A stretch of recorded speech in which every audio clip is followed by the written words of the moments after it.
Hello friends, my name's Aaron Ciotti. Everybody calls me Ciotti. Why am I pointing at you? Welcome to 5-inch Friday. Yeah, we haven't had a proper 5-inch Friday in a while.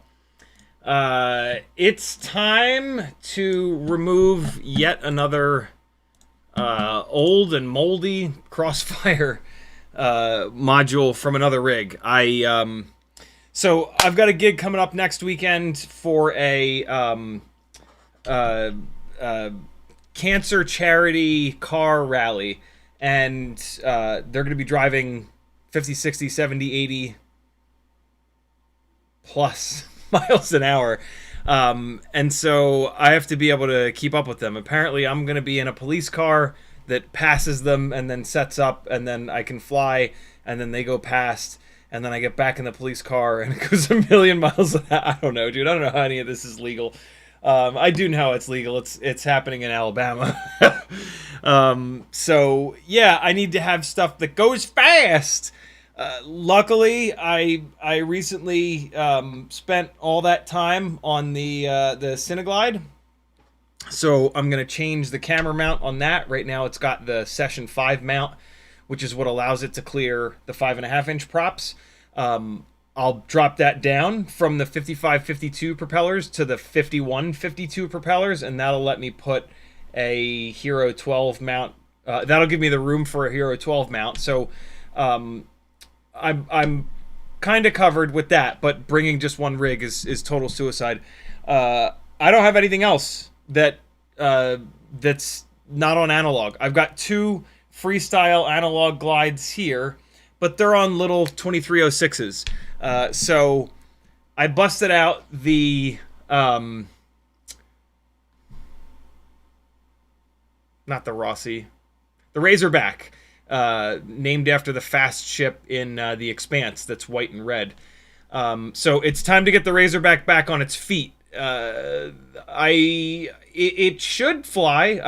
I had a bunch of issues with this, and then I ironed them out. I switched the ESC twice, maybe 3 times. And from what I remember, the last time I flew this, it was fine. But now, all of a sudden, the Crossfire receiver takes like an entire minute to connect, and then it disconnects randomly. It was totally fine. No updates, no nothing. Everything was completely fine. And as is with Crossfire, it just randomly starts and stops working. It's absolutely insane. And so it's got to go. This is the next in a long line of removing Crossfire. 5-6 years ago, Crossfire was significantly better than old school FR Sky. But since then, ELRS has really just demolished it. And so, yeah, exciting. Getting yet another rig onto ELRS for much better performance across the board. Lower latency, better range, more options, right? I've been moving a lot of this stuff over to dual band setups where I can choose either 2.4 or 900. So you literally everything is better. On 900, the packets are much smaller, so ELRS 900 kills Crossfire, and then ELRS 2.4 kills Crossfire as well as Tracer. And so, yeah, really, really cool. This is a Radiomaster XR1. These are the inexpensive, in my opinion, these are the inexpensive option for you to future-proof yourself. Get it with the dual band antenna. It's got a single receiver built in that's selectable, 2.4 or 900. It doesn't use Gemini, but it allows you to switch from 2.4 to 900. So if you go up in the air and your RSSI is really low or your link quality is shit, on 2.4, you land, you go into the Lua script, jump it over to 900, and in theory, it'll improve, or vice versa. Really, really, really cool. They're only a couple dollars more than like a regular 2.4 ELRS receiver, so there's kind of no reason to just buy XR1s for sort of everything. Builds that I'm going to be flying more often, like my main Cinesplorer that's been all over the world with me, that's going to get put onto the XR4, which is a dual band, dual receiver setup that does use Gemini. The way that Gemini works, I mean, there's a lot of different modes to Gemini, but the really interesting mode to Gemini is that it runs 900 on one and 2.4 on the other, and they're both connected all the time. From what I understand, and from what makes sense, it's going to try to use the 2.4 as much as it can because of the lower latency, but then if the 2.4 drops, it should have that 900 ready to go, and it'll just switch right over. It's not even really switching, it's just kind of choosing the other one because they're both connected at the same time. The XR4 receiver is almost twice as big. It's still small, but it's almost twice the size because it's it's literally 2 receivers. It also costs twice as much. And so this rig is not something that I fly very much, and so I'm not going to put it onto The XR4 is almost like $40, I think, isn't it? Hold on.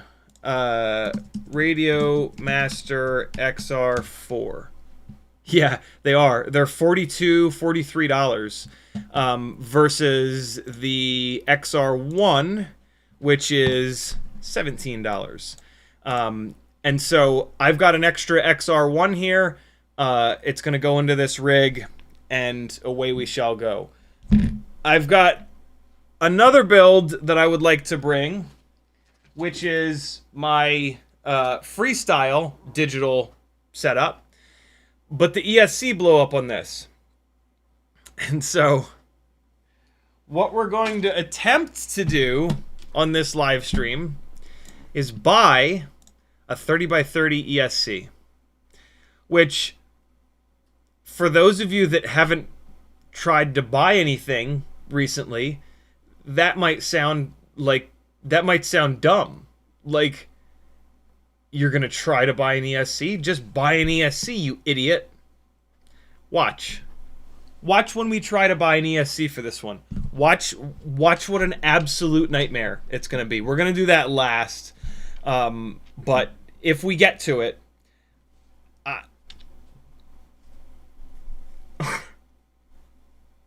it's just, I spent 25 minutes already on this, and I'm no closer than when I started. I knew it was bad.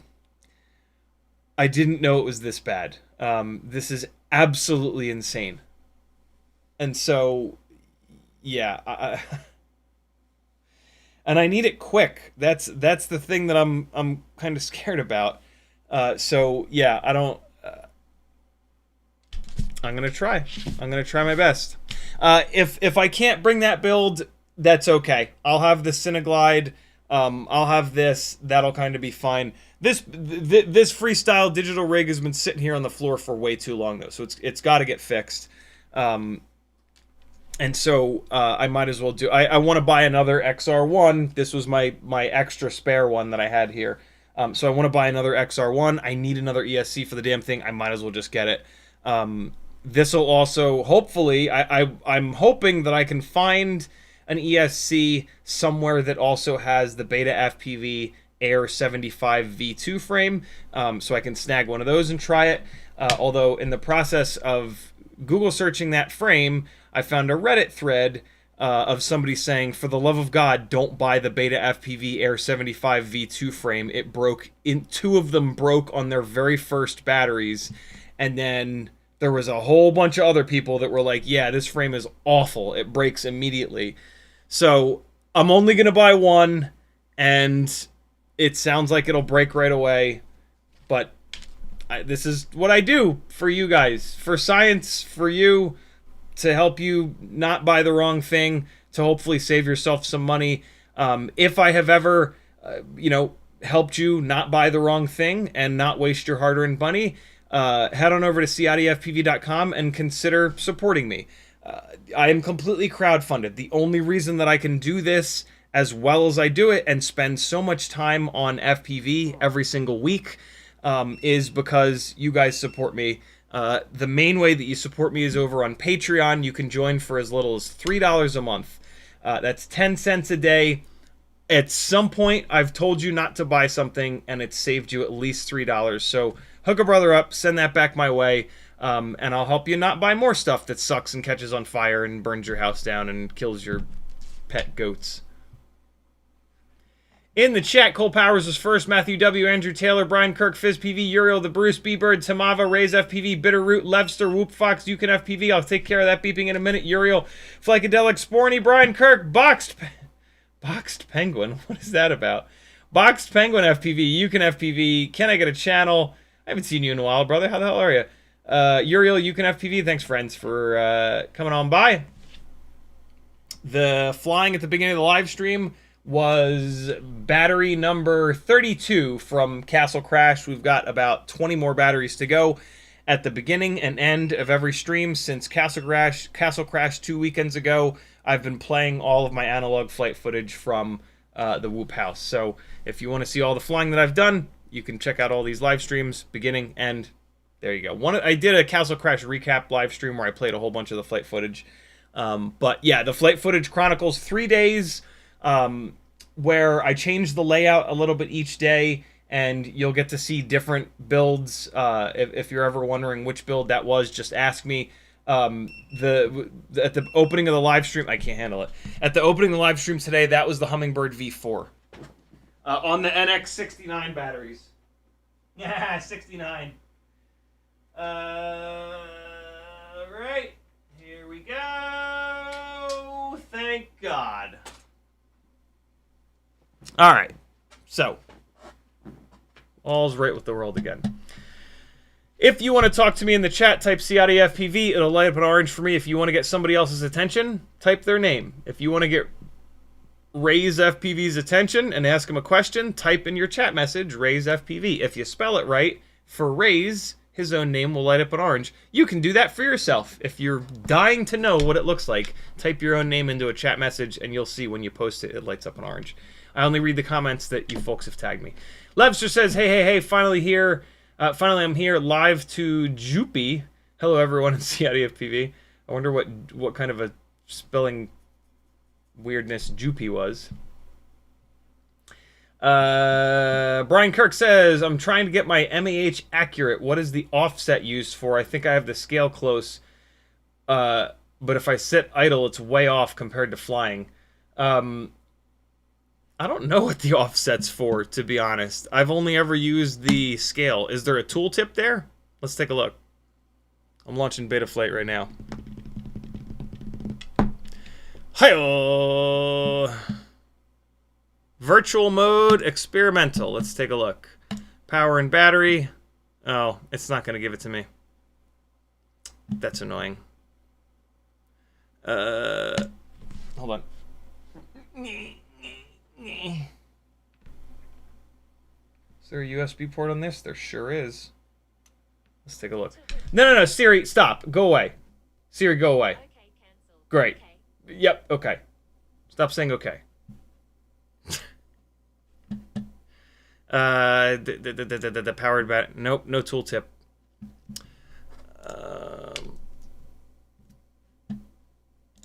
Let's see.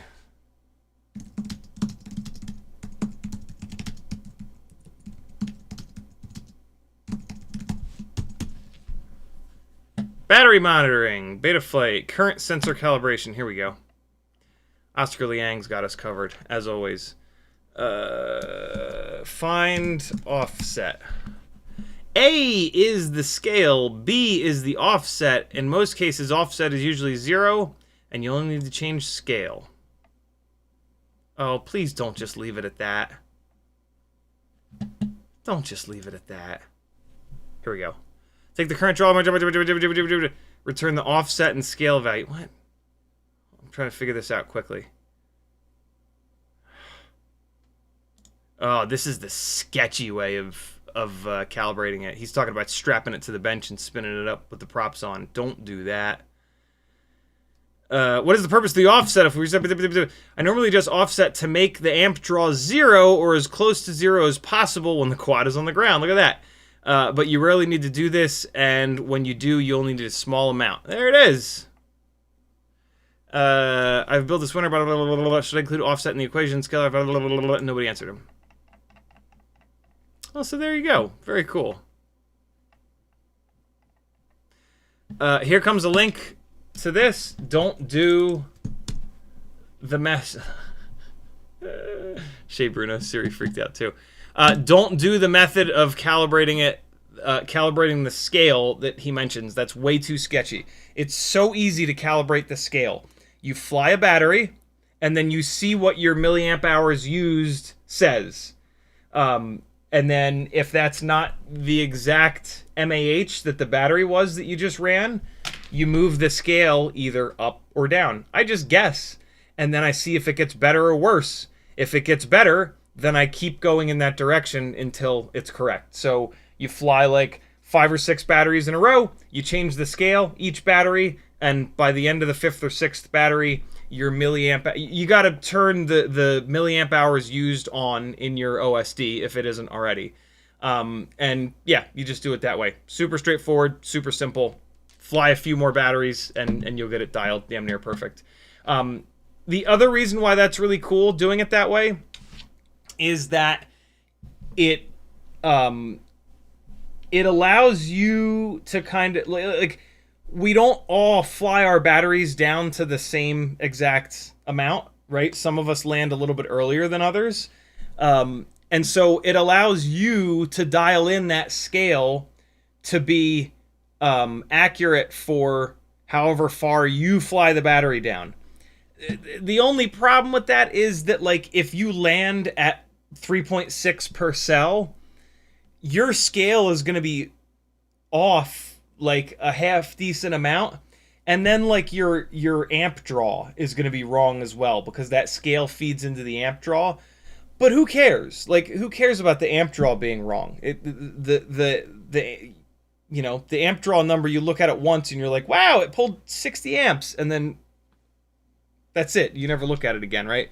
It's more important to have the milliamp hours used OSD element show 900 mAh when, you know, on a 1000 mAh battery, close to where you want to kind of land. Does that make sense?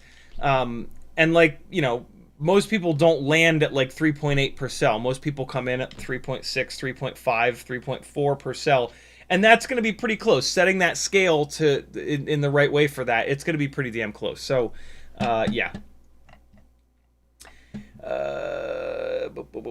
Good question, dude. I might have to use that offset one of these times, because I have had one or two builds which, when they're sitting on the ground, the milliamp hours used number is just like ticking, tick, tick, tick, tick, tick, tick, tick. Usually those are builds where the scale is way off as well, and the more important thing is to fix the scale. But yeah. Box Penguin says, keep an eye on your email. I sent an 04 out for repair in August, got it back last week. Then 2 days ago, I got another email that my repair was completed today, and another 04 showed up. Oh my God. DJI has sent me a shitload of emails in reference to the repair, like checking on me, asking for feedback, asking for me to fill out a survey. Yeah, they seem to care about their customers. It's almost like they might not be an evil Chinese corporation that just cares about stealing our data.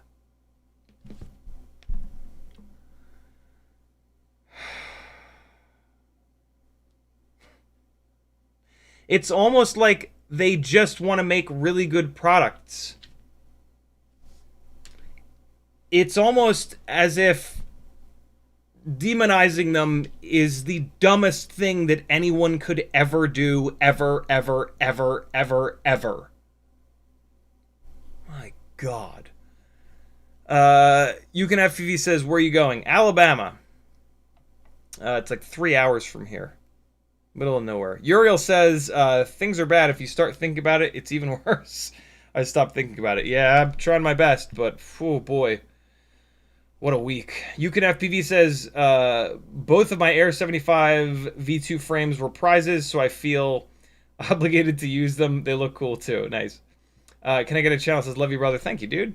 Cole Powers says, I'm an idiot. I started looking for someone with the name. I'll take care of that beeping in a minute. What does that mean? I'm confused. Whoop Fox says, I got a 2G4 NX69 batteries on the way from your recommendations. Awesome, dude. You're gonna love it. Uriel says, I became like Daniel. I speak wise words, but doing this is something else. You guys are super confusing sometimes. You Can FPV says, Newbie Drone just put out a video on their new Nitronectar 18650. What? Where is it? Where's that video? Nitronectar 18650. How does that work? What is it? What's that? Is it just a battery?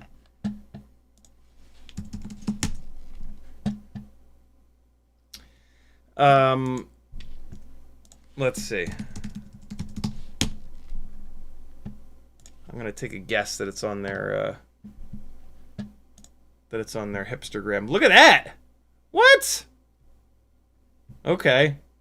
So it's a rebranded. Hopefully, it's a Mollicell with a fancy label on it. That's pretty interesting. I doubt that it's any better than the Mollicells. But hey, you know, nothing wrong with supporting newbie drone, as long as it's a good 18650. Brian we got Levster says Happy Model released a new CP antenna called Crown with 0.7 grams. They look amazing in black and yellow. Yeah, I saw something. It looked like it was an exposed PCB element similar to the tinywhoop, the insanely fragile tinywhoop antenna. Happy Model antenna. Maybe there was just like a clear covering over it though. Here it is. Yeah, this is no good. This is gonna explode the first time you crash. Oh no, it's thick. It's a thick bitch. Okay, that looked a lot like super thin. Typically on the inside of antennas, they have super thin. Really? No, this is it. Just this tiny little picture. Great. There we go. Yeah, typically. Jesus Christ on a crutch. Really? Typically, this is incredibly thin, and then they put a case on the outside to protect it. This is not super thin. They've run this is either a super thick PCB or they've just adhesived the active element jib jab here to like plastic or something. I don't know. So this is actually pretty cool. This connection in here creeps me out a little bit. This does most antennas that break, not most, but a lot of antennas that break for me, they break at the connection between the cable and the head of the antenna, and this does not look all that beefy. So this scares me in here, but you never know. You never know. You really do just have to beat the living hell out of these and see how they kind of respond. And $5 is really cheap. That is incredibly inexpensive for potentially a good little antenna. So it looks like they've got 30 millimeter and 50 millimeter. Those are really good numbers. Those are really good lengths. Left and right hand circular polarized with white and black. Cool. Good job, Happy Model. That's awesome. As long as that joint between the wire and the head of the antenna is not a weak point. I really prefer an antenna that has like a plastic head on it, and then the plastic head like necks down, and then there's a little bit of a little extension here, so that I can take a piece of shrimp wrap, and I put the shrimp wrap over that plastic part, and then it shrimps down between the wire and the plastic head. Antennas where I can do that, they just last forever. But it's very rare. Most antenna manufacturers don't do that. It's planned obsolescence, bros. Brian Kirk says, "Thank you. That is what I was doing. I just didn't know. When I land." Phil Bradley says, "What's a good DVR for analog? I have an eSheen EV, but it's Goosed. Is Goosed a cool person / young person word that I've missed?" What's a good DVR for analog? That's an odd question. Most folks would ask what goggles have good DVR built into them. What analog goggles have good DVR built into them? So I'm a little confused by what you're looking to do. It almost sounds like you've got goggles and you're looking to wire an external DVR. Like the way you ask the question is basically that you have goggles and that you're looking to wire up an external DVR. If that's what you're looking to do, your best option is the Immersion RC Power Play, which I don't know if they make anymore.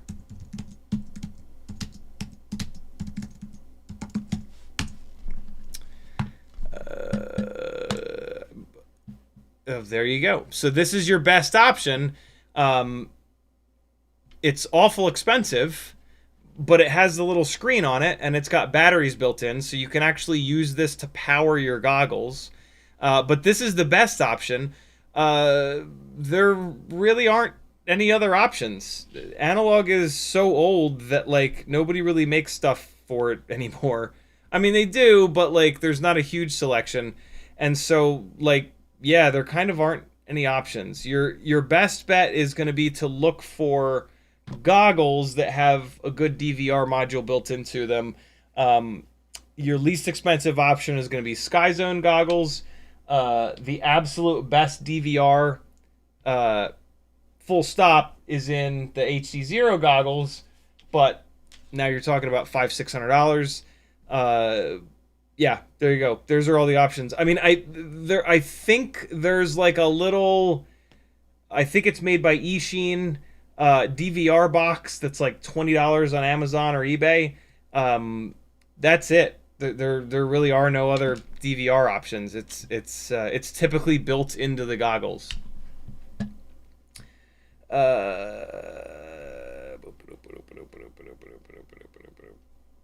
ShayFPV Bruno says on their YouTube. Oh, it's also on their YouTube. Let's see. See if there's anything interesting.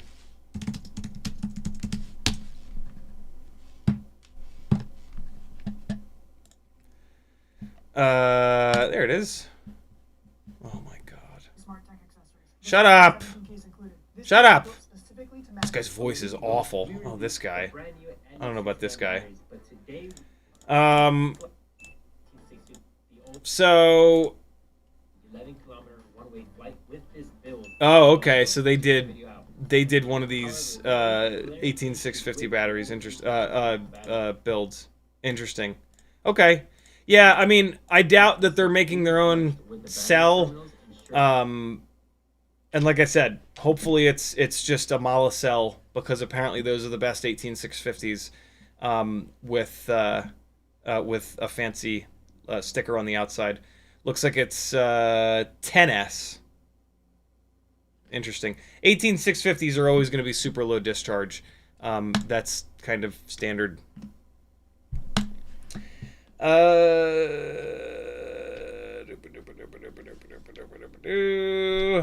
Cole Power says, I'm not confusing, you're confusing. You were reading the list of names. What list of names? Oh. Gotcha. You Can FPV says, supposed to be better than Sony VTC7. Okay. So that means it is a Mala cell.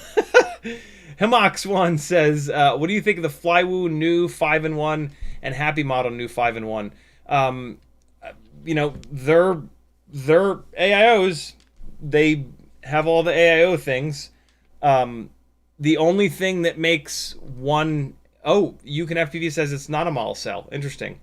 The only thing that really makes one AIO better than another at this point is whether or not they blow up within the first 10 batteries. And yeah, there's no way for me to know that. So yeah, just wait. There's nothing like magical about... There's not going to be anything magical with any AIO that's like, oh, this is the one that you have to buy. Like, receiver, VTX, ESC, flight controller, and then it either blows up or it doesn't. And that's really all that matters. That's why the 2G4 is just...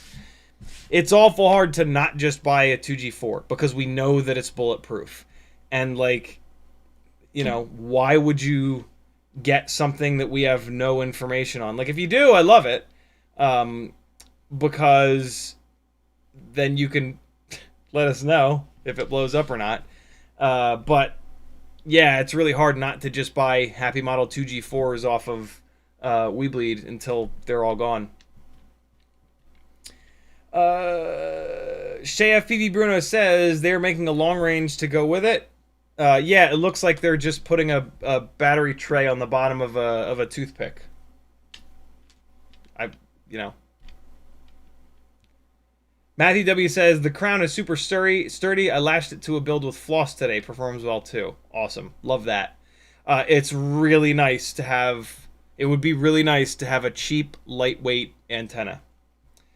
Another cheap, lightweight antenna. The ORT Micro V is our current like absolute champion of small, lightweight, durable. Works really well. But this is a linear antenna. That Happy Model Crown antenna is polarized, and so if you're running polarized antennas on your goggles, a polarized antenna will should perform better than a linear antenna, especially when it comes to multipathing.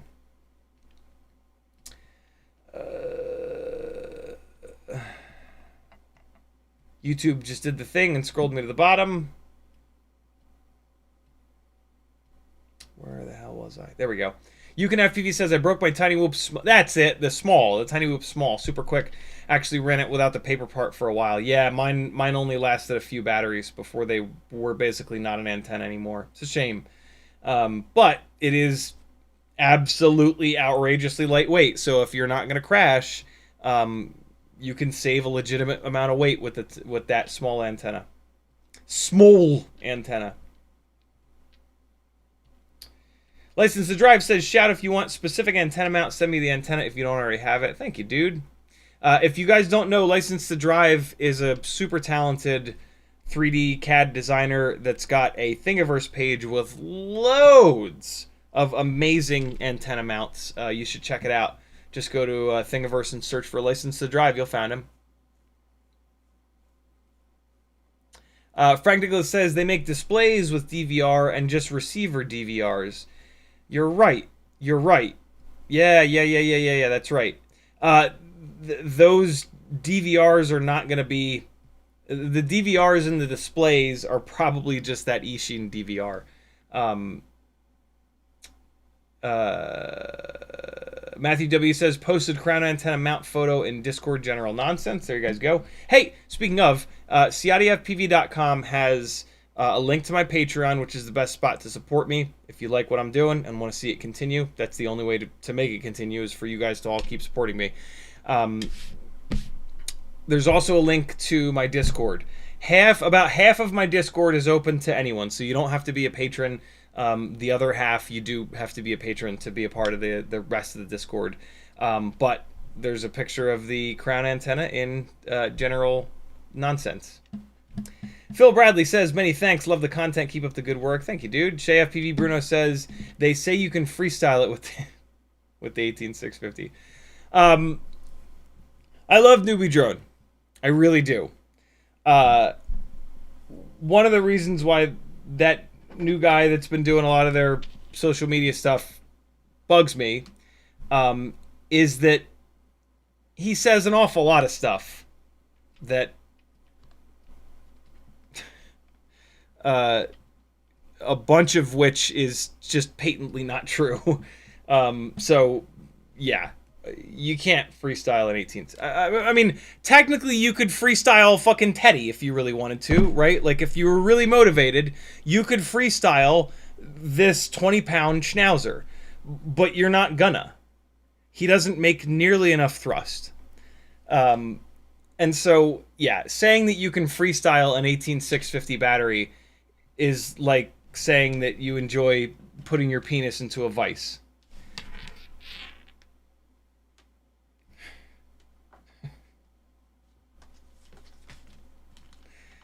They come for the sage FPV knowledge. They stay for the unbridled insanity. FPV Bruno says, no, we got that. FPV says, in the video, he says 36 amp continuously and 140 amps for 10 seconds or something like that. You'll have to watch the video when you have time.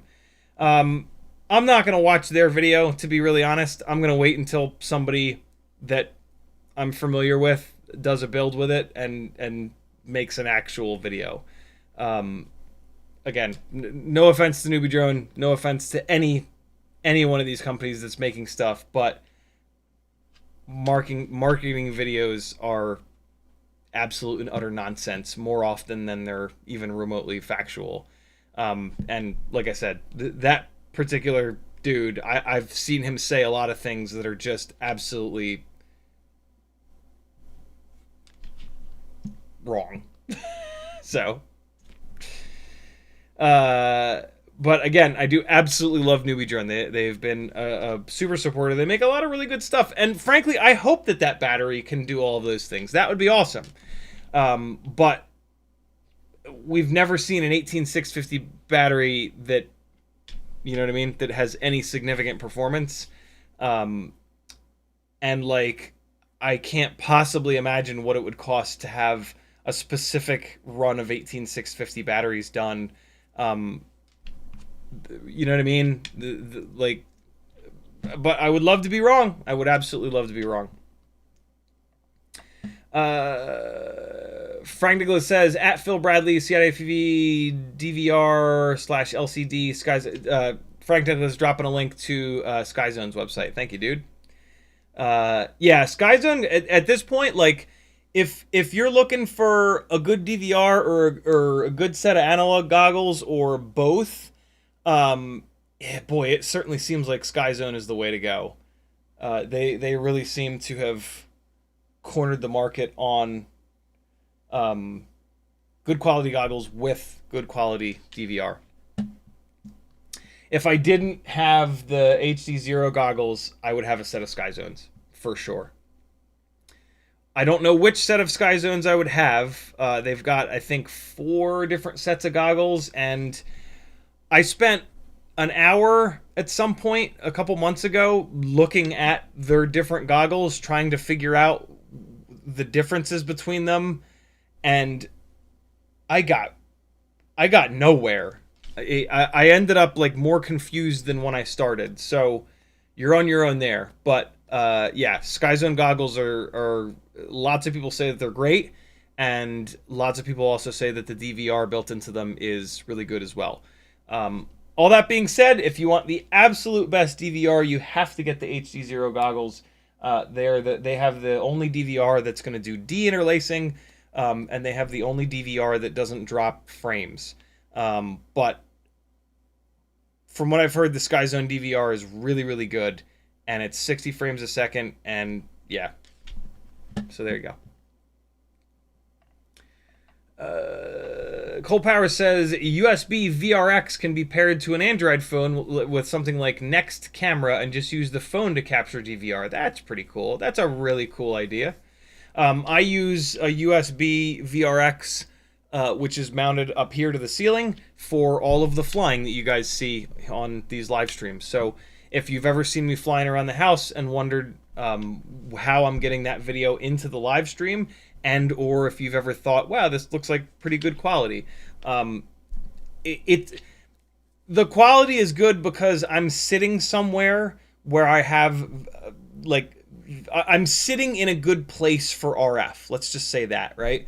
The $25 or $30 or whatever the hell they are, USB VRXs that they sell on Amazon that are all the same as this one, they're not great quality. They're not bad quality either, but there's nothing special about them. Yeah, my signal here looks good because I have that VRX mounted in a really good location. This house is not made of concrete, and I'm usually flying in the basement, so there's usually like 1 to 10 feet of air in between the head of the antenna and the quad. So yeah, there you go. Frank Nicholas says, I have new inbox 30mm ESC/flight controller stacks and probably separate of each. What are they? I'm looking for either T-motor or Acon. Since this is a rig that's going to get used for work, I'm going to put something good in it. I'm probably going to end up getting, I found an Acon 35 amp on Pyrodrone, which is probably going to be the ESC that I get, but we're gonna dive into that. And actually, we're not gonna have time to end up diving into that. So the conversation that I've had about it already is probably all we're gonna get, because it's 7:45 already. I haven't even started tearing this thing apart. I'm not caught up on chat yet, and And I was going to fly a couple of tinywhoop batteries here as well. I should probably put them on the charger if I wanted to do that. Because I did put 6 batteries into the description of this live stream. So you, my friends, also need to fly your 6 batteries today. Don't skip today. Fly your 6. There's nothing to see here. I'm just waving my arms and screaming and yelling. I do have one more Weebleed 465 mAh jousting battery, BT 2.0, that you can have for free if you're going to use it. All you got to do is buy something from my Etsy store. That way you've covered the shipping, and just leave in the notes, yo, send me that battery, please, and I'll put it into your order. So there you go. First come, first serve. Served. First come, first served. Levster says you could reinforce the joint with E6000, right? Yep, absolutely. When I have an antenna where I can't do the shrink wrap thing, I will do a bead of E6000. The only thing about that is to remember that E6000 is kind of heavy. It's kind of a dense, rubbery material. So you are going to add a legitimate amount of weight. Like if you run a bead of E6000 around the bottom of an antenna, you're going to add like 0.2, 0.3 grams pretty quickly. And what I don't like about that is you're adding that up by the head of the antenna, and you're making it heavier, and that's going to give it more momentum, and it's going to like want to wiggle that cable more. It always freaks me out to have these antennas just out here wiggling around, potentially creating an oscillation that can confuse the gyro. It's funny, this one you would think is really bad because it's really flexible, but this is going to oscillate at a really low frequency, and that's probably not going to mess with the gyro at all. I'm usually more worried about antennas that are kind of stiffer. They're going to oscillate at like 500 hertz or 400 hertz. I could totally be wrong about that, though, for the record. But, you know, the reason why that is where my concern is that this low frequency that this thing is wiggling back and forth is nowhere near the frequency that the motors and the propellers are going to, the vibrations coming from the motors and the propellers are going to be. Typically, motor and propeller vibrations are between like 250 and 400 or 500 hertz. It depends on the build. It depends on how big the propeller. It depends on the kV of the motor, how much voltage. But yeah, that is one of my main concerns, would be that the antenna vibrating would feed, would like be energized from the motor and propeller vibration. There was a bind and fly that came out a while ago that had that problem, and Chris Rosser actually caught it and put up a video about it. If you want to dive into that, it was a while ago. It was probably like 2-3 years ago. You're gonna have to dig a little bit to find it, but I'm pretty sure he has a video about that. Franco says, glad to sell whatever I have at what I paid for it. Awesome, dude. If you have any T-Motor or Acons, I'm all the way in. Cole Power says, probably a way to do it with iPhone. I have both of, I have the diversity and non-diversity USB VRXs, and there is nothing on iPhone for them. It's kind of insane. It is Android only to get those to work. Last time I checked. I haven't checked in a while. Gusto FPV says, what do you think about the new iFlight SkyViz analog goggles? They look pretty cool. I haven't had a chance to like dive into the specs. Not that we're going to learn anything from the specs anyway. Somebody will put a review video out at some point here, and then we'll learn everything that we need to know about them. You Can FPV says, Teddy freestyle edit next. Cold Power says, I already did a Teddy freestyle edit. Here. I've got you covered. I'm going to put a link in the chat. Should be in here. FPV edits. There it is. Here you go. Share. Copy. There you go. Link in chat to the Teddy FPV edit. Teddy freestyle edit. Cole Power says they already bin batteries by tested performance statistically, not literally every battery. Yeah. Yeah, I think it was Rotor Riot that put a video out back before they went totally off the deep end, where they went to a battery manufacturer and they showed how after batteries were manufactured, they were graded A, B, C, D, or whatever. And so when you would buy a more expensive battery, those were like the better graded batteries. The batteries were actually literally all the same, all coming from the same plant, all coming off the same line. It's just, due to manufacturing or I guess like chemical or material lack of tolerance. Certain ones perform better than others. And so, yeah. Himok says, I have 5-in-1 Matrix and Flywoo old 1 to 2S 12 amp 5-in-1, and I've been crashing a lot for the last 11 months, and it's still running, knock on wood. 4 Matrix flight controllers died already. It might be my luck. Nope, it's not your luck at all. The current crop of BetaFPV AIOs are not durable. I've had really bad luck with mine. I've talked to quite a few people, quite a few really active tinywhoop pilots at tinywhoop Opened and Castle Crash, and everybody is saying the exact same thing. So it's not just me. It's a shame. Ramalala says, vape battery quads, where are those junkies? Yeah, right? The 18650s. I feel like 18650s have kind of been figured out by the vape community because, everybody likes beating on their lungs.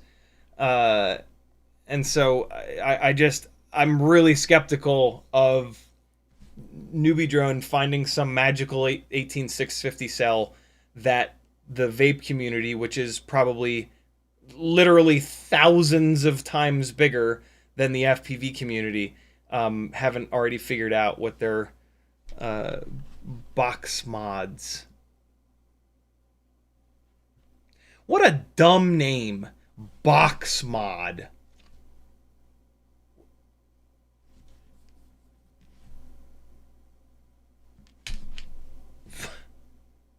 What? What are you doing? Box mod. What? What? Call it something else.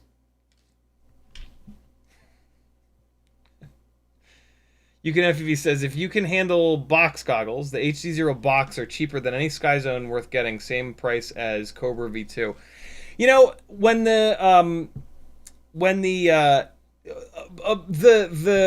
DJI N2s also, like, we've got a couple. Where were these good quality box goggles back when I was? Although my Eachine VR 007s or whatever the hell they were actually really good. That was the set of goggles that got me started in FPV that I ran for a long time, and they were actually like shockingly decent. But yeah, we've got like 2 really good quality box goggles right now. Unfortunately they're box goggles, so you look like a complete, you look even more like a lunatic than we do with the cool goggles. And the biggest problem with the box goggles, in my opinion, is the focus. The distance that your eyes have to focus is shorter than with the cool guy goggles, and that tends to be pretty hard on your eyes. Back in my... Wow. I'm going to say this. Back in my mid-30s, when I started flying FPV, wow. Wow, I haven't said those words together before. That sucks. That's me, by the way. That's my phone, by the way. Um, Jesus. Back in my mid-30s, when my eyes were not a problem, I would go out and fly 5, 10 batteries with my Ishin box goggles. And on my drive home, I would not be able to focus. I would not be able to read license plates in cars in front of me. My eyes would be so tired from that shorter focusing distance. My eyes were so tired from having to focus and like really concentrate, right, on an image that was so close to my eyeballs, that yeah, it would really and like I doubt that like messed my eyes up and is the reason why I now need readers and or magnification for like all the bench work that I do. But like, yeah, that to me that's the main issue with the box goggles, is that they seem to have a closer they seem to require you to focus your eyeballs at a closer distance than the dual screen cool guy goggles. Because once I got cool guy goggles, I never had that issue again, and I've never had that issue since. I can fly 20, 30 batteries, and my eyes are completely fine. But yeah, my God, there's a couple of the HDZero and the N1 box goggles are apparently like really, really good. Game Head Arrow says, I missed so much of the stream. I thought it was at 10. You didn't miss shit, dude. We're just here yip yapping. You Can FPV says 18650 power, my unicycle, LOL 100.8 volt packs. You Can FPV also says, I have both the HDZero Box Pro and DJI N3. Nice. Because I think a lot of people that do box goggles do them because they wear glasses, right? Is that the deal? Is that the deal for you, Yuke? Himok says, are those FPVCycle motors? They are indeed. They are the big-ass... speaking of... They are the big-ass 25mm 2150 kV motors. I went with these motors for this rig. So this is a rig that I originally built to chase a 100+ mile an hour dirt track oval car.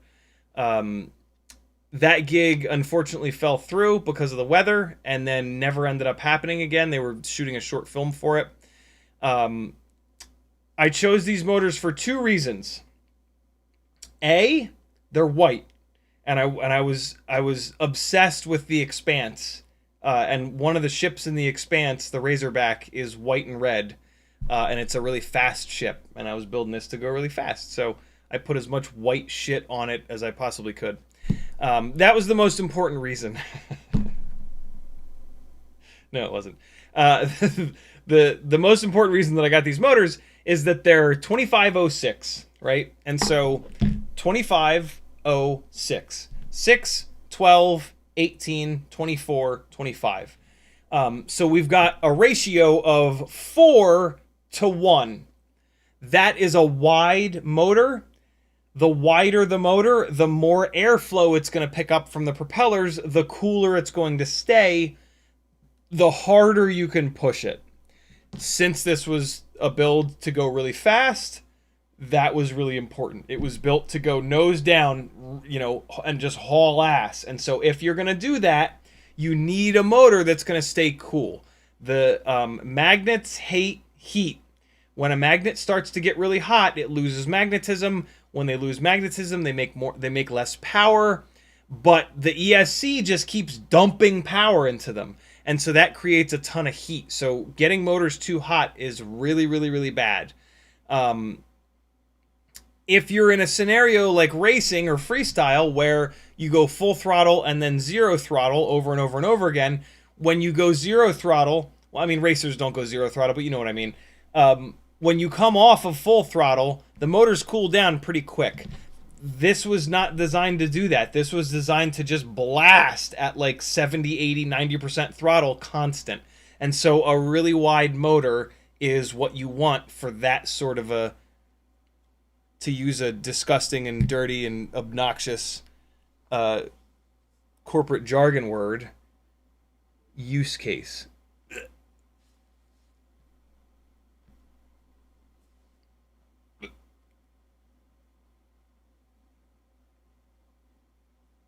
Sorry. That's just the natural reaction of a functioning human being when stupid corporate jargon gets used for no reason whatsoever.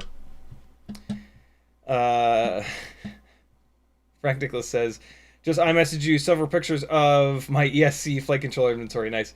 I'll probably ship something tomorrow, Saturday. Awesome. Thank you, dude. I'll take a look after the stream because I'm going to be jumping. I want to get something. You Can FPV says, with the Box Pro and N3, I can wear my glasses, thankfully. I knew it. I knew it! Himok says, I love the Scouts box goggles. Never tried other goggles, to be honest, but I just love the Scouts. They are amazing.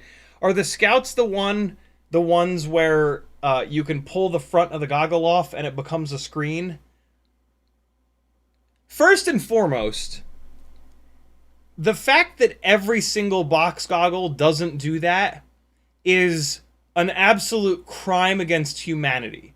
Like, that is such an amazing feature of a box, because all a box goggle is a goddamn screen in a box. And so, like, for the manufacturer to not design it so that you can pop the screen out and use it externally is just the biggest missed opportunity ever. Like, that is so absolutely cool. Because look, like, oh, I'm getting into FPV. Cool. Box goggles are cheaper. Or maybe I wear glasses. Oh, let me get box goggles to get myself started in this hobby that I don't know if I'll be able to you know, stay into. Oh, I'm obsessed with this now. Thank God these box goggles have this display that can pop out that I can use for bench work and for showing other people. This way I didn't just waste my money on these fucking Marty McFly looking Doc Brown annoying, you know, box goggles. Come on, man. Jesus. FizzPV says, LOL started at 50. YouTube just did the thing. Cole Power says, I can get that from staring at my phone for too long. Temporary blurry. Brother, hold your phone out here, man. Straighten out that elbow, friend. Phil Bradley says, I'm tempted by the N3 goggles, but they're not compatible with the older DJIs, are they? I have no idea, to be honest. The DJI compatibility ecosystem is one of the most insane things in all of human history. But you can just Google image search like DJI compatibility, and there's like 15 different charts that if you look at like 14 of the charts, you might understand something about how the compatibility works. Hold on.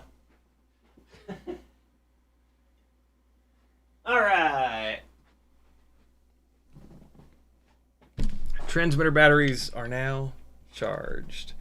Phil Bradley also says, ever seen anyone hack an Oculus to use as goggles? Yes, the latency is shit, and it's hard to fly with high latency. I'm assuming you get latency, but the lenses seem decent. Yeah. Yeah, latency is tough. It's tough to get around latency. FPV has been very serious about latency for many years, and so like we almost kind of take it for granted.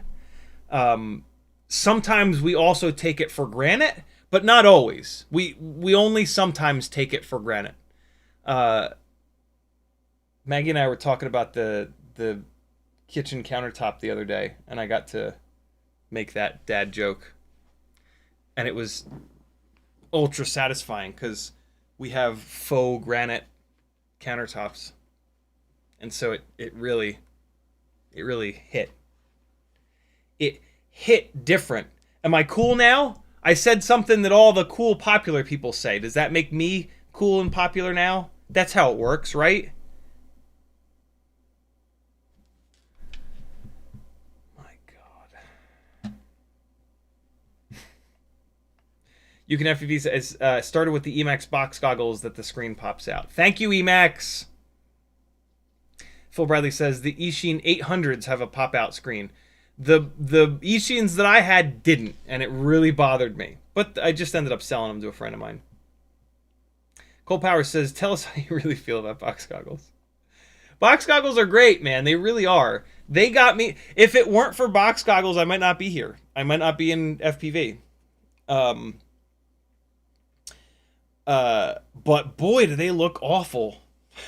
Boy, when you see somebody wearing box goggles, you can't tell me that for at least like one little split second you go just like unless you also use box goggles, then you're just like, yeah, my man. But like, be honest with yourself. You see somebody putting that big motherfucker on their head and you're like, whew. Yikes. This guy, he don't care about style at all. K-Matt says, after watching thousands of hours of freestyle, I found a genuinely cinematic trippy. Would you like to see it? No. That's how much I hate the tail in orbit. I've seen trippy spins that aren't so obnoxious before, but just it doesn't make any sense to put the subject upside down on the top of the screen. It just doesn't make any sense. The best use of it I've ever seen was climbing the inside of a nuclear cooling tower. But it still just doesn't make sense. It doesn't make sense to invert and rotate like that. Any normal human being watching that is going to get sick to their stomach and throw up directly in your face. And I live my life under one main principle. Don't get throw up from someone else on my face. That's why I chose to not create children, because they have a tendency to do that. That's why I'm a basement dweller. I don't know, man. N3 goggles are 04 only. Wow, that's really dumb. Way to go, DJI, you idiots. That's really dumb. Uriel says something that I'm not going to repeat. I'm not going to say out loud. Rather, Cole Power says, are you tired of dating people you find attractive? Try box goggles today.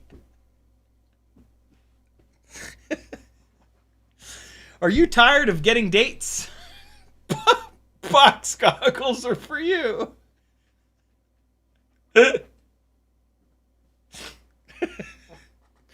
Are you all out of self-respect? Box goggles. No, it's for people that wear glasses. Like, you know, it's fine. And like, you know, who gives a shit? Obviously, like, who gives a shit what anybody else thinks? But like, somebody put box goggles on at Castle Crash, and I had this just like split-second immediate reaction of like, and like I caught it. I was like, man, what an asshole I am. But like, I'm sorry, but it is, dude. Like, there's a where are my community fans at?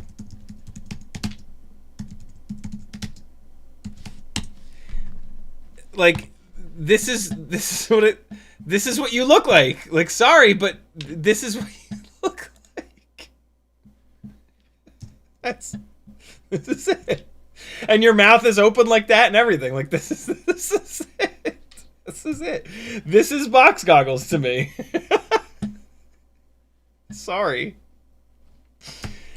This is one of the greatest episodes of Community. Worlds within worlds, baby. Worlds within worlds. Oh, God. One of the best shows of all fucking time. If not the best shows of all time. Absolute genius. There it is. There it is. That's right. Jesus wept. Oh my God. Wait, I can't let this play. I can't let this play. Oh shit. That's right. Jesus wept. Stop saying Jesus wept. Oh God, yo. We don't deserve Community. We don't deserve Dan Harmon. Amazing. Fucking amazing. Ramalala says, is HDZero at all clear? Does the picture ever look clear as 0403 at close range? Absolutely not. HDZero can't even remotely touch even old school DJI. Even old school DJI Vistas or Walk Snail, especially not 0304. It's totally different. HDZero is way closer to analog than any of the digital systems. If you're relatively close by and there's not all kinds of rainbow squares all over the screen, yes, absolutely HDZero looks better than analog, unquestionably. But it is absolutely nowhere near any of the digital systems. You Can FPV says, I ride a unicycle. I already look like a clown before I put the goggles on. That's amazing. Gold Power says, Jesus wept! Hemlock says, I bought the Fat Shark Scouts for that reason. All other box goggles are super huge. LOL. Nice. Oh my god, yo. Yeah, that episode of Community is just perfection. There are so many episodes of Community that are that we just don't deserve. Us mere mortals just don't deserve. All right, yo, let's get this disgusting Crossfire out of here. This shouldn't take very long. All right. Jesus wept. Oh, that's so good. God damn it. Jesus wept. So I'm just gonna give these wires a little snip snip, I think. And there's really no reason to run a fresh set of wires here. This is so let me talk about this build actually. This is kind of a fun build. This is a are these 20 millimeter? No, this isn't the fun build. It's the other build. This is an FPVCycle glide frame, 20 by 20 ESC up front, 30 by 30 ESC in the middle, Vista out back. I've got some blue LEDs and blue TPU in the back to mimic the blue glow of the Epstein drive engines in the Expanse.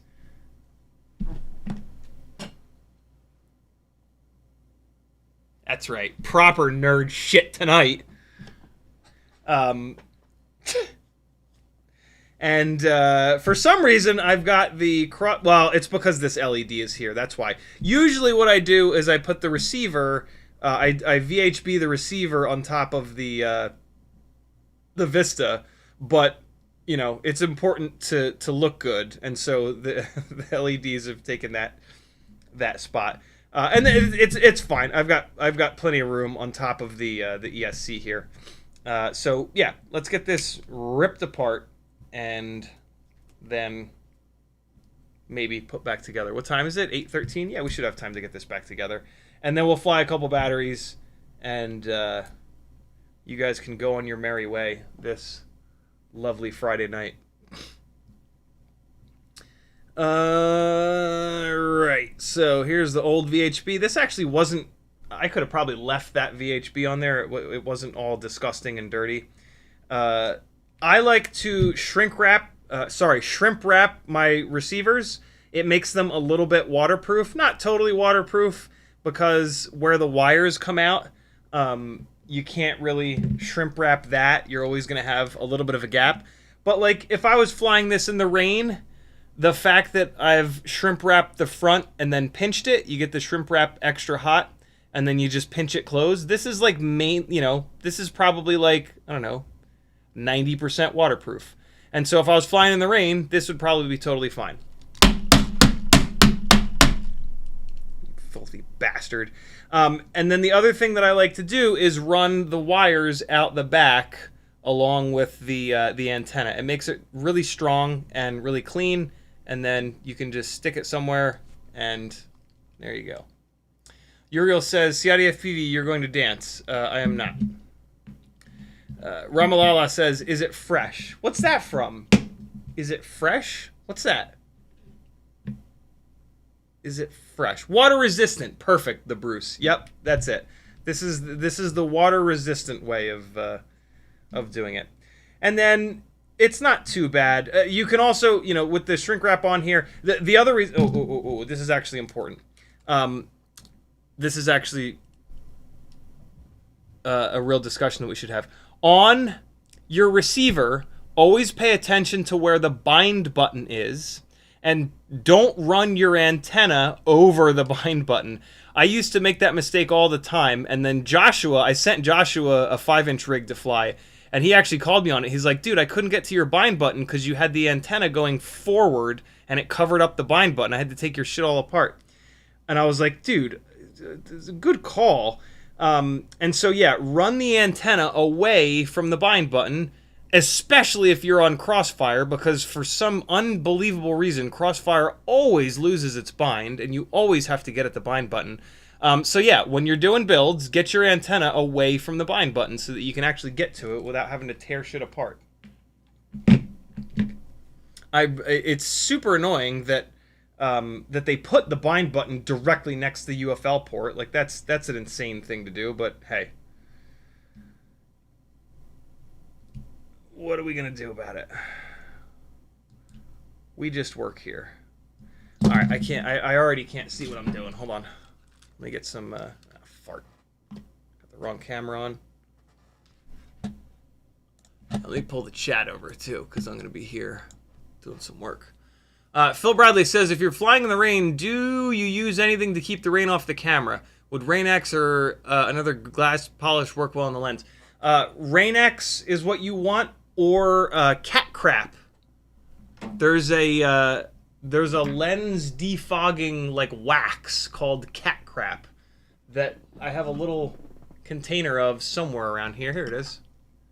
Cat crap. This has any kind of anti-fog, really.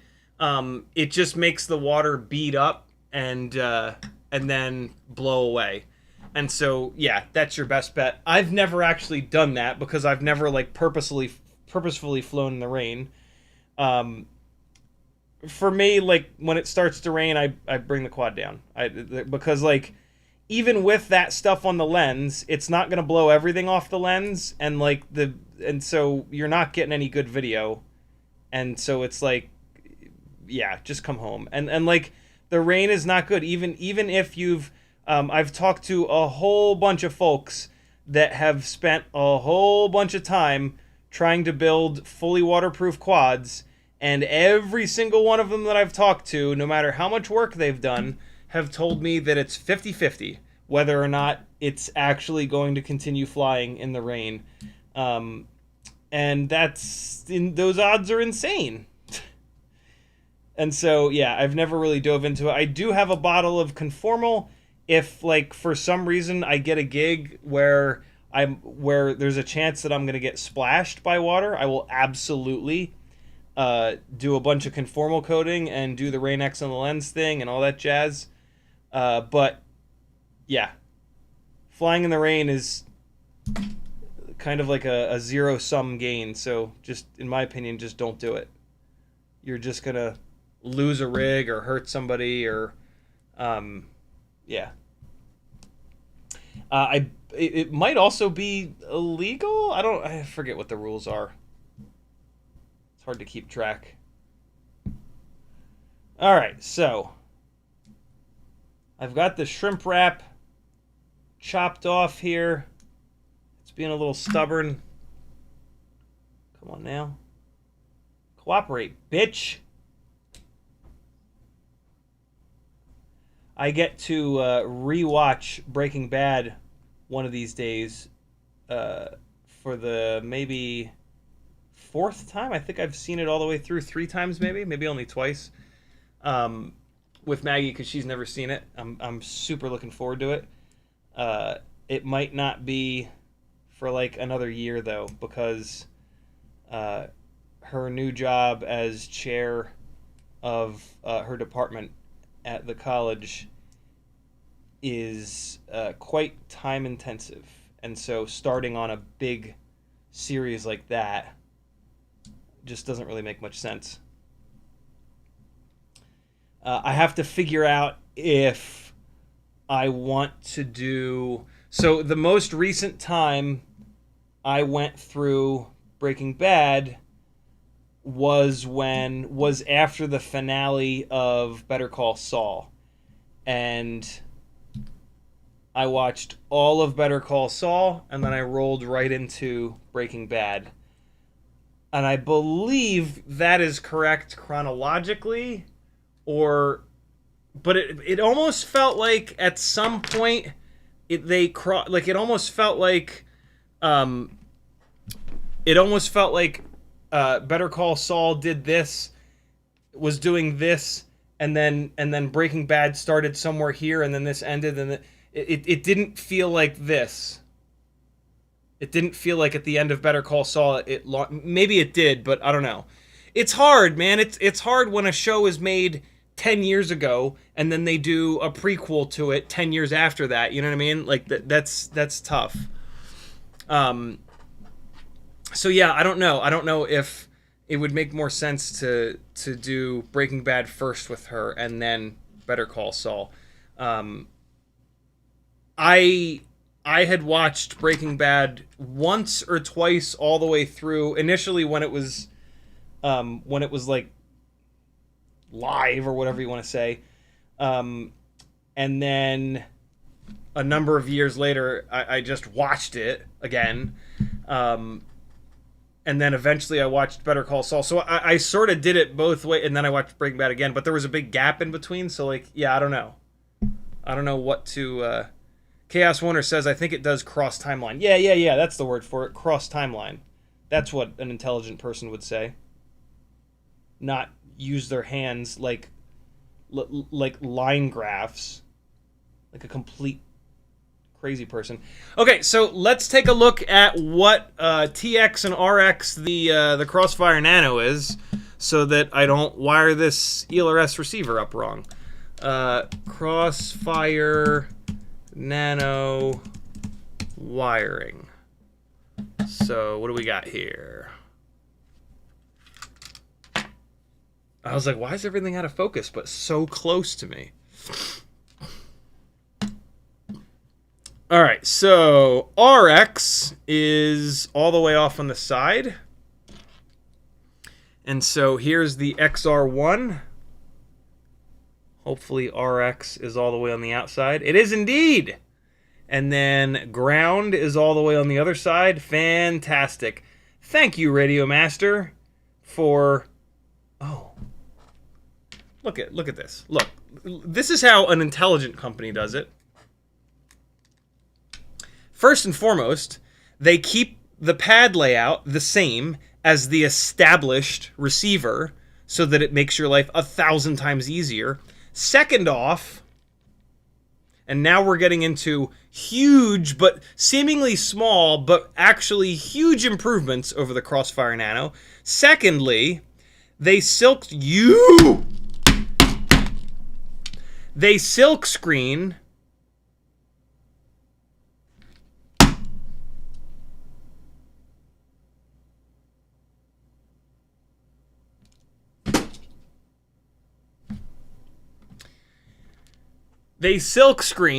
the RX TX 5-volt ground onto the flight controller, and last but not least, they put the bind button all the way as far away from the antenna as they possibly can to make it like damn near impossible for you to accidentally cover up the bind button with the antenna. Radio Master.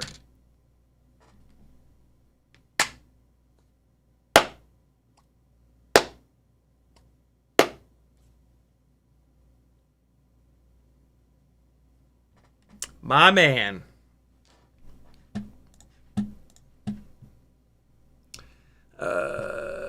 Phil Bradley says, I suppose a droplet of rain is pretty big compared to the camera lens. Indeed it is. Freedom FPV 84 says, what kind of conformal coating do you use for your quads? I don't use any, but I do have a bottle of the good stuff, which is the MG Chemical stuff. This is, like, if you're going to do it, this is the stuff. 419D. There's lots of other stuff out there. You could certainly just use clear nail polish. Lots of the RC Airplane guys used clear nail polish for many, many, many years, and it's totally fine. But that conformal coating from MG Chemicals is specifically designed for it, and you can solder through it.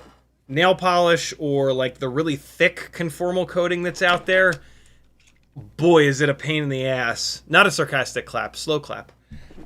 Boy, is it a pain in the ass to deal with if you ever have to get to those pads again. And let's be honest, you're going to have to get to those pads again at some point. So, yeah. Use the MG Chemicals stuff. It's a little expensive, admittedly. But, yeah, it's worth it. Do me a favor, somebody type into chat, black, red, blue, white. Thank you so much. And so I'm going to cut these wires as long as I can within reason here so that I have plenty of cable for the new receiver. I'm not going to cut them all the way to the at their bases because then it'll be a pain in the ass to get them off of the Crossfire Nano, but there we go. And while I'm here, I might as well strip these so that I can tin them. And I'm just going to strip the tiniest little bit of silicone off of each one of these because the pads on these receivers are really, really, really small. And I always try to get the silicone insulation as close, if not butted up against the PCB for maximum strength.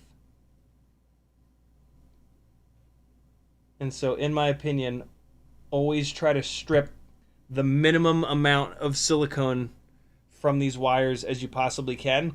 The other little trick is that you can push back with your fingernail. This is a trick my dad taught me forever ago. You can push back on the silicone insulation and get a little bit more exposed wire there. If you don't do that, when you put heat on the wire, it's going to happen anyway.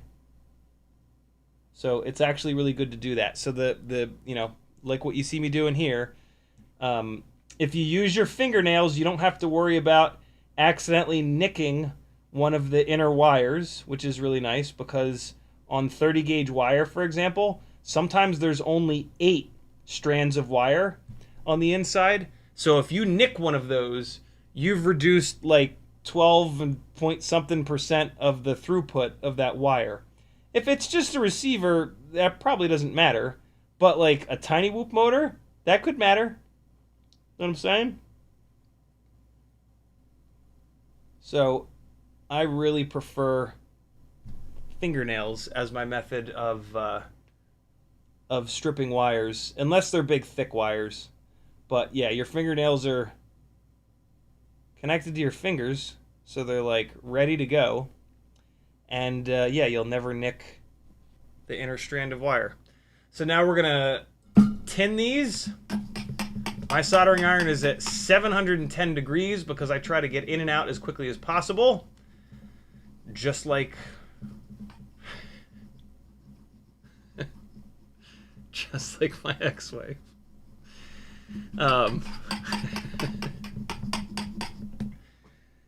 This is admittedly a little bit hot for 30 gauge wire, but as long as you're quick, it's totally fine. And I actually need a new soldering iron tip. This one I recently noticed has a big dent in it for some reason. I don't know what the hell happened. It is pretty old. I've had this soldering iron for, shit man, probably like 5 years by now. And I've never changed the tip. So it deserves to be old and moldy, I think. It's had a hard life, but a good life. It's built many quads. It's repaired many quads. It's been a good soldier. It is the Weller 1010. It's a little expensive, to be honest. You can certainly get the Hacko soldering iron that Joshua Bardwell has on his website, FPV Know-It-All, and it'll give you probably the exact same performance. But my father had a Weller soldering iron when I was growing up, and I love the blue color that the Weller soldering iron is. You can't really see it because this overhead light is really bright, but this is really cool, like light blue color. There, you can really see it. And I grew up with this sound a lot, which is, I don't know, maybe the Hako soldering iron stand makes that same sound, but I'm not going to find out. The Weller soldering iron stand makes that exact sound, and there's this incredible nostalgia for me to that sound, growing up with my dad working on stuff in the unfinished side of the basement. And so, yeah. The Weller 1010 was not that much more expensive than the Hako. It was maybe like $30 more. And, yeah, you know, sometimes it's cool to... Not sometimes, it's always okay to treat yourself. As long as, you know... As long as you're not, like, doing it destructively. Although, I don't even know if I bought this might have actually been a Christmas present for my dad. But yeah, sometimes it's... Not sometimes. Why do I keep saying sometimes? It's okay to get things based on irrational reasons. As long as, like what I will say is, like, kind of silly, is if, like, you buy something that's either, like, way more expensive or whatever, and it, like, performs worse, right? Like, if something is trash, but it's fancy looking, and it actually matters that it's trash, then it's kind of like, well, what's wrong with you? But in this case, that's not, you know, like, this soldering iron works great. So, Immortal T, 900 megahertz only, coming out.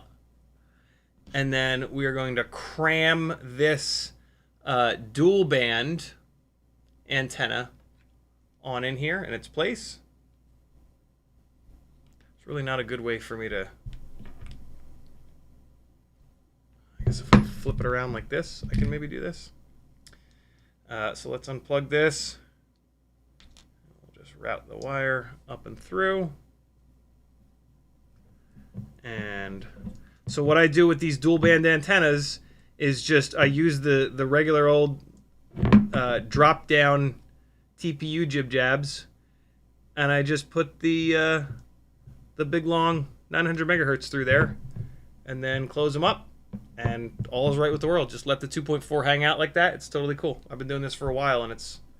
I mean, I will say this. I don't have these on any of my like hardcore freestyle rigs, but I have this set up on a bunch of the tinywhoops, which sometimes I land hard, and it's been completely fine. You kind of have to, like, push these in a little bit more, but yeah, it works totally fine.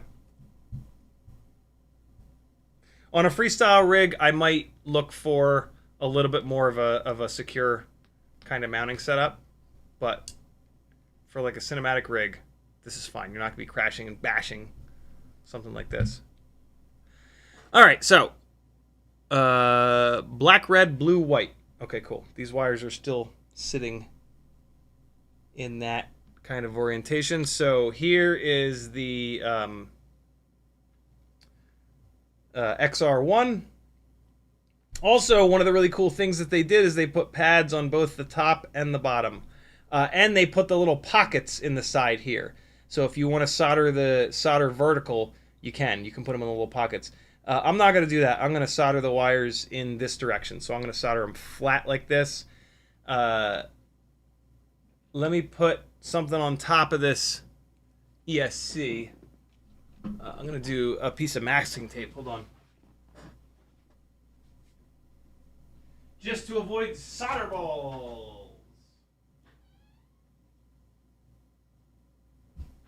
So here we go. Just walk through a cobweb in that bathroom. All right, so super quick. Freedom FPV 84 says, I heard the green bottle was better. Is that not true? I have no idea, man. I don't know what the green bottle is. Is that a different kind of conformal? I'm not a waterproof quad guy, so I don't know all the ins and outs. But from what I've seen, if you do any waterproofing, it's pretty... I mean, for me, the big thing is, like, doing a form of waterproofing that you're going to be able to solder through. Beyond that, it seems like any waterproofing is kind of pretty much the same as any other kind. It doesn't seem like one of them performs that much better. It's mainly about how good of a job you do getting full coverage. That seems to be the most important thing. Cold Power says, pretty sure if you have seen Breaking Bad first, the seasons of Better Call Saul interweave with the main Breaking Bad plotline. I think at some point they do, but the beginning of Better Call Saul is way before Breaking Bad, I believe. I could totally be wrong. Uriel says it's green. What's green? Cold Power says, what this quad is missing is truck nuts. Yikes. All right, here we go. Here we go. I need to tin this receiver. And so let's get some flux on here first. 1, 2, 3, 4. This is a syringe of flux paste. This is what you want. You want to put this on everything before you hit it with a soldering iron. There is almost no such thing as too much flux. On anything other than tinywhoop motors, there's no such thing as too much flux.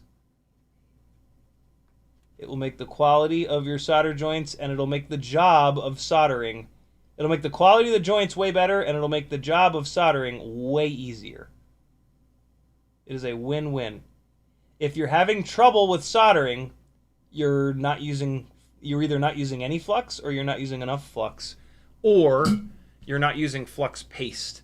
If you have a flux pen, that's only going to put liquid flux on there, and that shit, like, it moves all over the place. Like, it tends to go away from where you want it to be.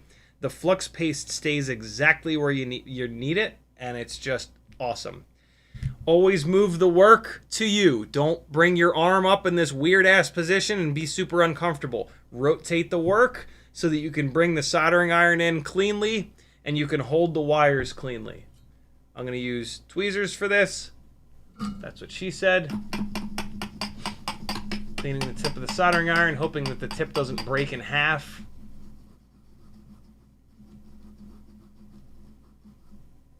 Nope, we're good. All right, so we've got ground first. Always get the wire perfectly placed before you bring the heat in. The tip of the soldering iron is not there to move the wire around. It's to apply heat. It's a super common mistake. Get the wire in the perfect spot, and then the heat comes in quickly, and then you don't overheat the board.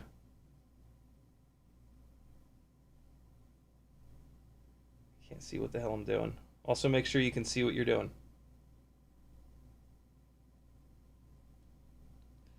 There's our ground. Here comes 5 volt.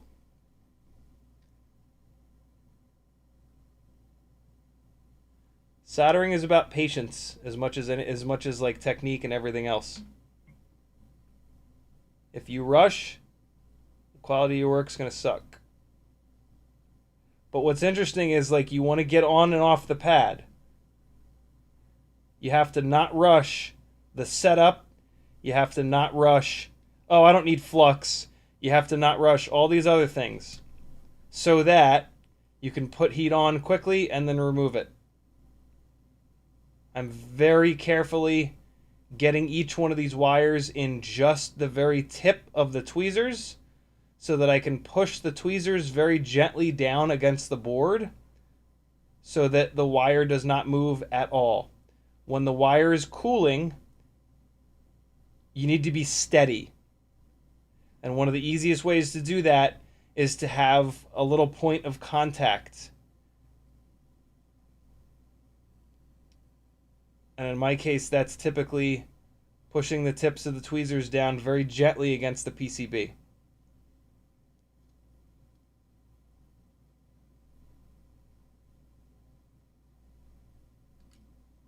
And there you have it.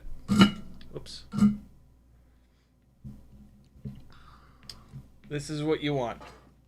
Nice, smooth solder joints. They don't have to be shiny. It's nice if they're shiny, but it's more important for them to be nice and smooth with no aggro craggy bullshit. You want them to be nice and smooth and nice and round. That's the most important thing. Cool. Work neat and tidy. It only takes another couple seconds, and it can potentially save you from losing a $1,000 rig.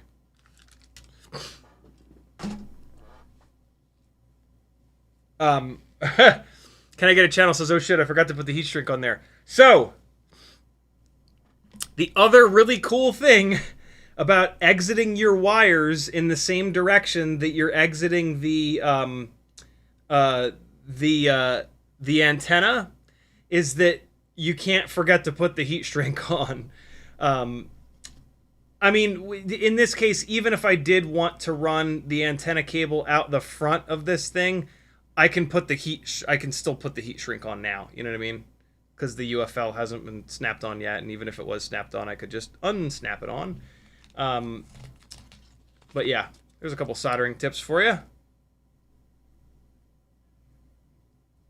Magnification is one of the other big keys to doing a good job soldering. Just being able to see what the hell you're doing is super, super, super important. And, like, really being able to see what you're doing. Not this bullshit, like, I can kind of see it. Why isn't it working? Why isn't it perfect? It's because you couldn't actually see. Like, be honest with yourself. It's okay. Nobody's like, gonna come and hit you with a stick. I mean, I might. But I might not. Let's find a piece of shrimp wrap that fits this thing perfectly. Yeah, there it is. All right, so always cut the shrink wrap a little bit too long so that you can have a little bit of overhang that you can pinch down on. And I also usually like to cut shrink wrap with scissors rather than flush cutters like this, because when you cut it with flush cutters, you typically have to cut it twice like this. And then there's like a little weak point in the middle where those two cuts interact, and that's like not great, but I'm being lazy right now.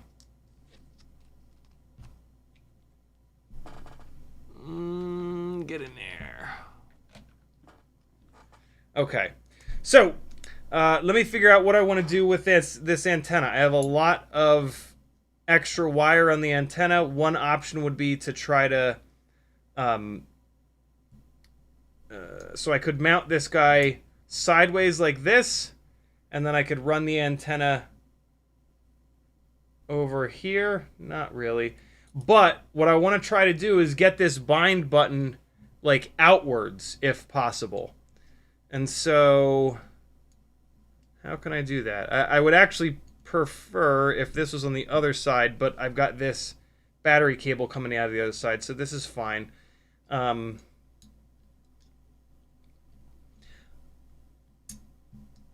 I mean, this is whatever. Sometimes even if the bind button's here, you can get to it through the top plate. Turn it like this. I could technically turn it the other way like that. That's kind of ugly though. No, I'm just gonna leave it like this.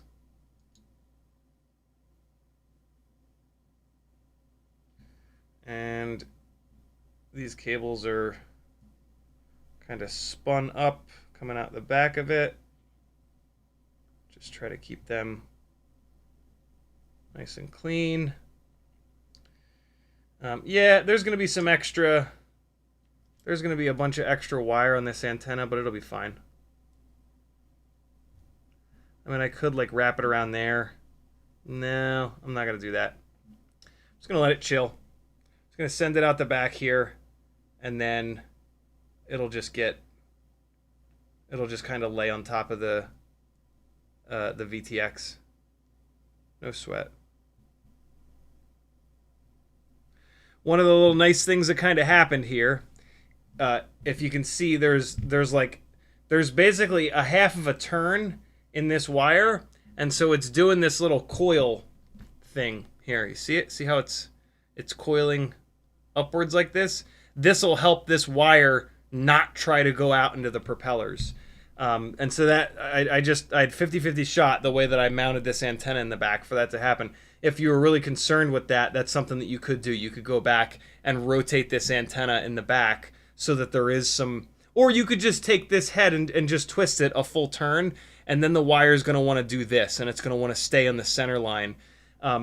If you didn't do that, then, and I can kind of simulate that, without that turn, see, this wire, it could very easily get kind of sucked out, but with it rotated like this, see how it's pulling the wire into the kind of the center line of the quad. You know, this is pretty pedantic, but like if you want a build that is like trouble-free forever and you never have to deal with any bullshit, which is absolutely what I always try to do, this is the kind of shit that you want to think about. How do you keep all of the cables, you know, inside the quad, away from the propellers? This shrink wrap is a little bit too tight, but luckily, shrimp wrap can be stretched. If you put shrimp wrap into a pair of pliers, you can stretch it quite a bit, like more than you would think. At some point, it will rip, but you can get quite a bit of stretch out of it. And what's really nice about that is that if you're trying to shrink wrap two things together, one thing is fat and one thing is thin, that you're going to have to do this. Most shrink wrap has like a 2-to-1 or 3-to-1 ratio of before it's shrunk and then after it's shrunk. By doing this, you can get it to be like 4 or even 5-to-1 ratio. You do have to kind of be quick though. It's going to try to go back to its original size as soon as I'm done stretching it. So I got to stretch it and then put it right on here. And it was too tight a second ago, and now it's totally fine to get over this UFL connector. I also love shrink wrapping the UFL connector down. That makes the UFL connector pretty strong. And so there we go. We're going to get it to where I want it to be. That's about perfect. Heat gun is the right tool for this, but heat guns are big and they need to be plugged in, so I actually just use these cheapo little gas station torches. Just keep them far away. Keep your distance with the torch. It applies like a perfect little pinpoint of heat. And the shrink wrap doesn't need like a lot of heat, so it seems sketchy to use the torch, but like just keep it far away, and it's applying the same amount of heat that a heat gun is, you know? Keep it far away, and then I'm going to pinch this end here to make it a little bit waterproof. I didn't quite get this end hot enough, so let's put it up like this, and we're going to hit just that side. You can kind of see it moving, and then give it a little pinch and make it a little bit waterproof. You could also dump a little bead of E6000 in here, I guess. Let me take a look at this. Nope, I still didn't get it hot enough. I'm being like really careful with the heat from the torchy boy. Let's do this. I'm going to put it up like that, and then I can kind of lay into it here. There we go. That's hot enough now. Now this is where I always burn myself. Ouchie. You can also use tweezers if you're intelligent.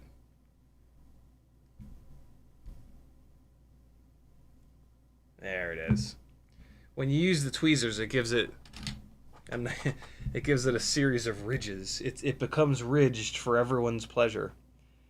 And there we go. That is sealed. The shrink wrap is sealed to itself. So we are water resistant, baby. A little bit of VHB.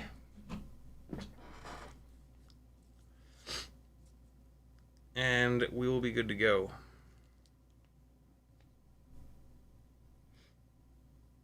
Okay.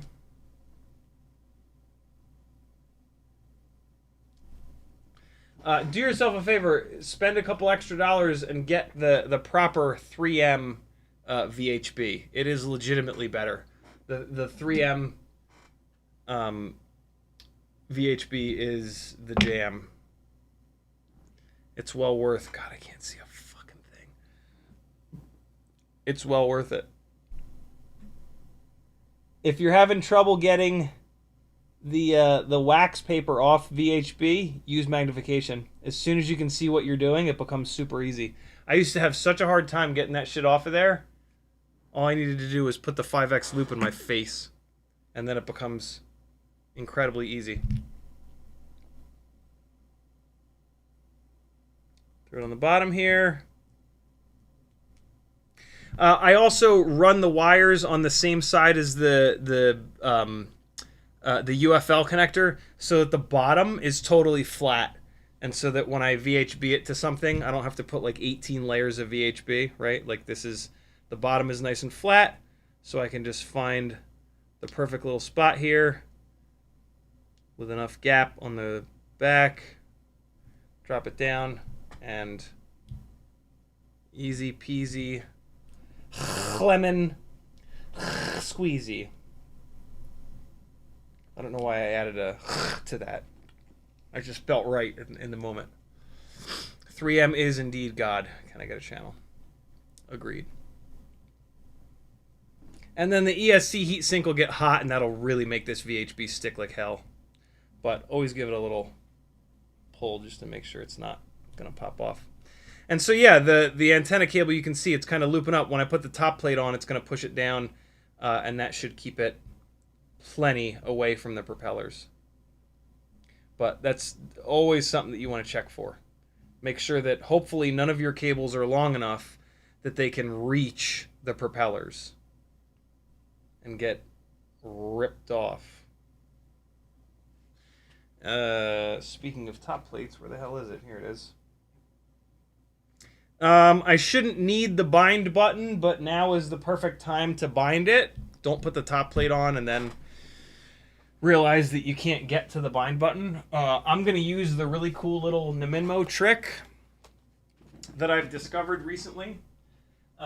It's not just the Neminmo, but if you use binding phrases, the Lua script will not allow you to just hit the bind button in the Lua script. But if you've got an ELRS module with a screen on it, for whatever reason, you can use the binding feature in here. And so, for example, all I got to do is power this up. This module has my binding phrase on it. I can just hit and hold the button,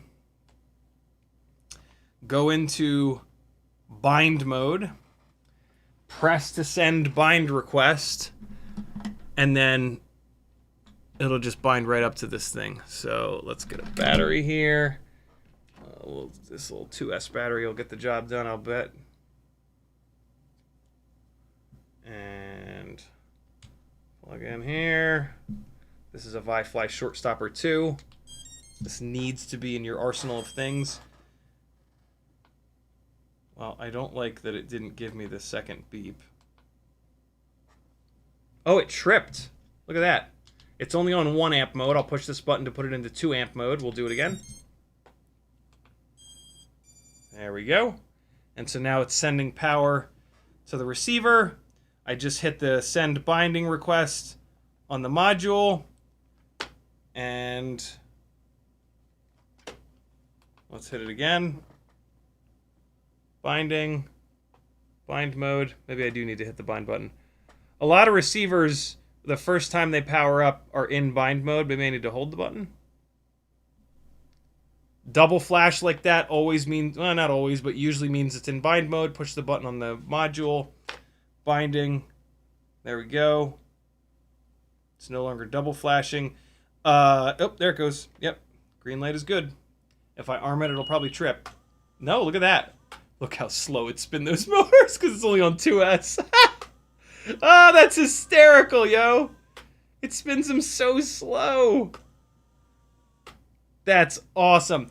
Now's actually a good time to check the motor shafts to see if they're bent. They are not. Oh man, it's so confused with only 2S. That's hysterical. I've never powered a 6S rig up on 2S before. That's pretty cool. And there we have it. So yeah, I'm really glad I didn't put the top plate back on, because I needed to hold down the bind button on this thing to get it into bind mode. Remalala says fly it. Yeah, no. This is dark out here. Whoop Fox just found out that his hobby shop still has some BetaFPV 260 mAh PH 2.0 batteries.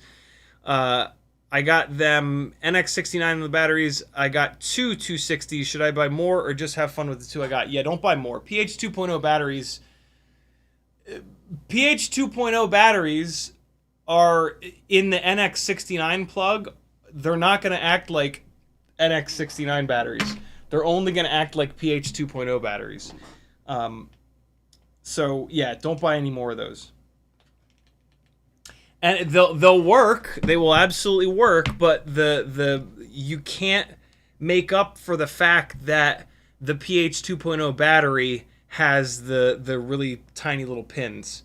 And so yeah, you'll be able to use those batteries, but you know what'll be kind of fun is you'll get to see the unbelievable difference between PH 2.0 performance and BT 2.0 / NX69 performance, and that'll blow you away, because it's just outrageous the difference that the newer battery connectors make. There it is, man. The one less rig on pain in the ass Crossfire. That's a massive win. So another thing is that as you're putting your top plate on, check all of your cables. Make sure none of your cables are sitting on top of the standoffs.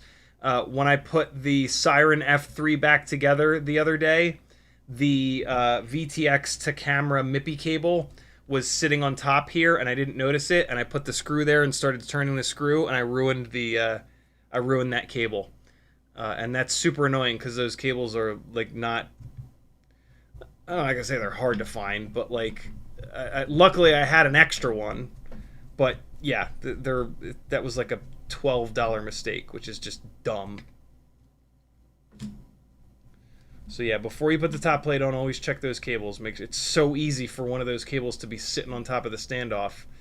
And if you're anything like me, you put a screw on there, and if the screw doesn't immediately thread, you go, "What the fuck?" and you push really hard. Because more force is always the solution. Alright. So, there we go. I've got the little 3mm M3 basically standoffs inside of this GoPro mount. So I can crank these screws as hard as I want. They're not smushing the TPU. I do have those available over on my Etsy store. I added those a long time ago, and I always forget to talk about them, but man, are they nice. Yeah, it just lets you actually crank your front 4 screws down as hard as you can, which really does make a difference. Like, really pounding those front 4 screws down, and then nosing this thing into a wall or a curb or something at 1,000,000 miles an hour.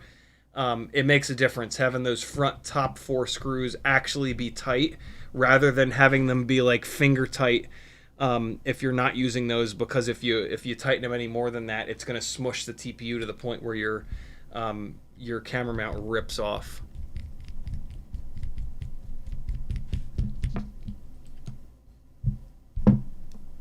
And so, like, for example, right? Watch. It's buried in there, so you can't see it, but I can take this and now notice that I'm twisting harder and harder and harder, and that's as hard as I can twist, and yet the TPU is not squishing out all over the place, right? And so inside of here, inside of the hole in the TPU, there's a 3mm thick spacer. it's knurled like these regular spacers. It's literally just a little 3mm tall spacer inside of there. And so I can crank all these screws down really hard.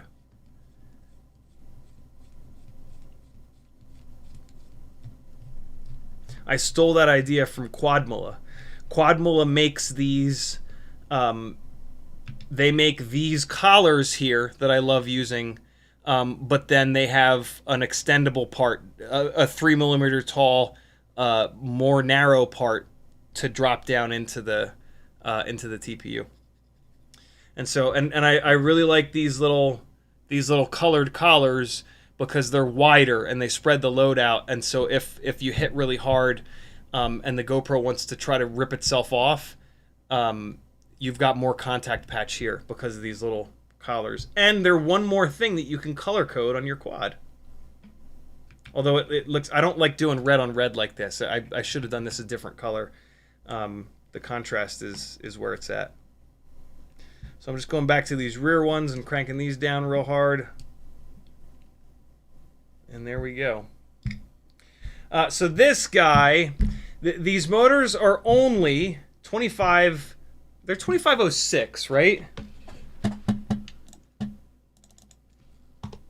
What stator size are the FPVCycle 25mm motors?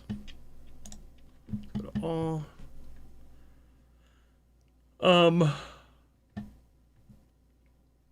Oh, wow. They're 2507. Wait, no. 22.6 by 7. The 25s, I don't know why I trust the AI bullshit. I'm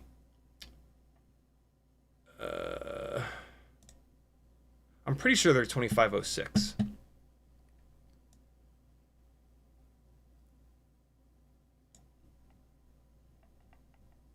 God, I wish he would have just fucking named them normal. I love Bob so much, but his choice in motor naming convention makes me want to scream. I'm pretty sure that they're only 2506. And so I can't run a super pitchy propeller on them. There we go. Yeah, 2506.25. Yeah, so if they were a 2507, I'd be able to run a big, gnarly, pitchy 5-inch prop. But they're not. They're 2506 and a half. And so the propeller that I'm going to pair these with is going to be a 5147, a Gemfan 5147. I wouldn't want to, and I'm pretty sure that I have tried. I'll probably try it again this week, because I do want to put a bunch of batteries through this just to make sure everything is cool. I think I've tested these motors on the mega pitchy props. Well, I have them sitting right over here, actually. Big and pitchy, the bag says. So there's the Gemfan. So again, this rig is meant to go fast. When you have something that's going to go fast, you want the most pitch possible. It's going to give you better throttle resolution when you're going fast, and it's also going to allow you to go faster. And so the pitchy props that I like, I've tested pretty much all of them, are the Gemfan Hurricane 5149 9s. These big bastards. But I think these are a little too heavy for these motors. The response time is not quite good enough. Then there's there's 5.5-inch props, but this frame won't clear them. Here are the 49. No. These are DAL props. These are DAL 5.5-inch props. We don't want those. Is that what these are? Yeah, these are DAL. What are they? God, I forget. Wait, what? These aren't DAL. Yeah, they are. What? 5249. DAL made a 5.2? I didn't realize that. Oh, they did. They made a 5.2 and then they made a 5.5. This is the 5.5 here, isn't it? DAL. You guys remember DAL prop? Yeah, here they are, 5544. That's right. You know, I don't. Those won't. Well, I could probably run a 5.2 on here, but I'm not gonna. Where are the rest of my big pitchy props? Where are the rest of the big pitchy bitches? Here we go. These are GemFan 5152s. These are kind of my favorite big pitchy 5-inch props. But again, a little bit too big, a little bit too heavy, I think, for these motors, but I am still going to try them. You know what? Fuck it. I'll put a set of them on there. They come in red, so we're going to do it. Red and clear. Clear up front, red in the back. But yeah, I'm probably going to end up running this on GemFan 5147 props. Here they are. 5147.7s. Also, these 5147.7s are what annihilated my pinky. They were what was on the Cineglide when it tried to fucking eat me. So yeah, here we go. 5152 life is the good life. I actually need to pull 2 sets of these out because these are what I'm going to put on that Cineglide in case I need to use that. I'm going to bring that. So yeah. Teddy is just going completely bananas, as he does sometimes. What else is in here? 5147.7s. These are almost certainly what will end up on this thing, so I'm actually going to leave them out. What are these? Oh, that's right. 5536 is the other set of 5.5s. I wish that Cineglide would clear 5.5-inch props with a GoPro Hero on. But the front dead cat arms are just not quite long enough. And so yeah, there we go. We're going to try... This rig is almost certainly going to end up on 5147s. That rig will end up on these 5152s. While I'm at it, though, I always try these Hurricane 5149 9s, but they're always too heavy. These are like a big, heavy, super durable racing prop meant to like bash off of gates. And for freestyle, that doesn't make any sense. For cinematic, that doesn't make any sense, right? Like, I'm not going to be banging those things off the concrete. And so they're just heavy for, like, no reason, basically.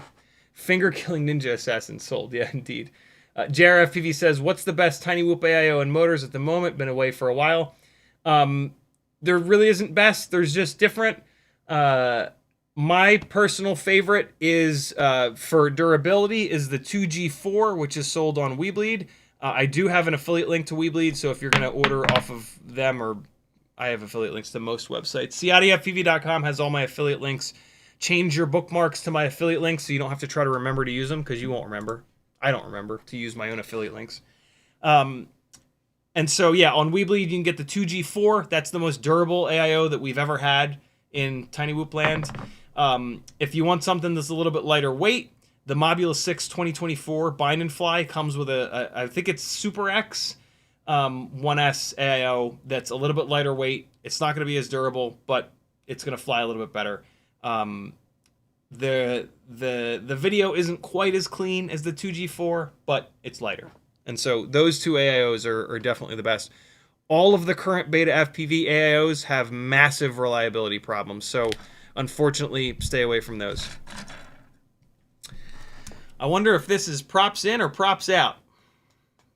I think I changed this to props in because I'm never going to crash it through Scraggle, and I want the best possible dive performance.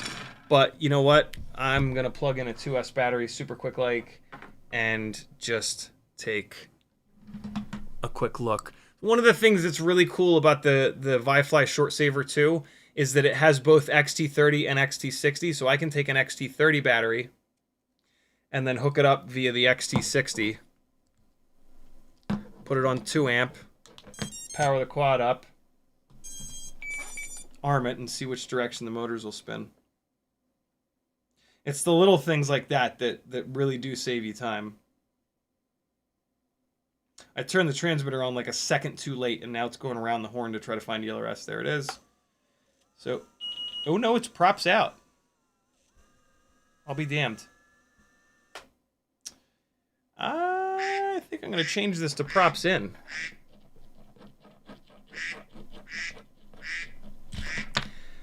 Jimmy Sprinkle says, how do you know what motors can spin pitchy props? Like formula or something?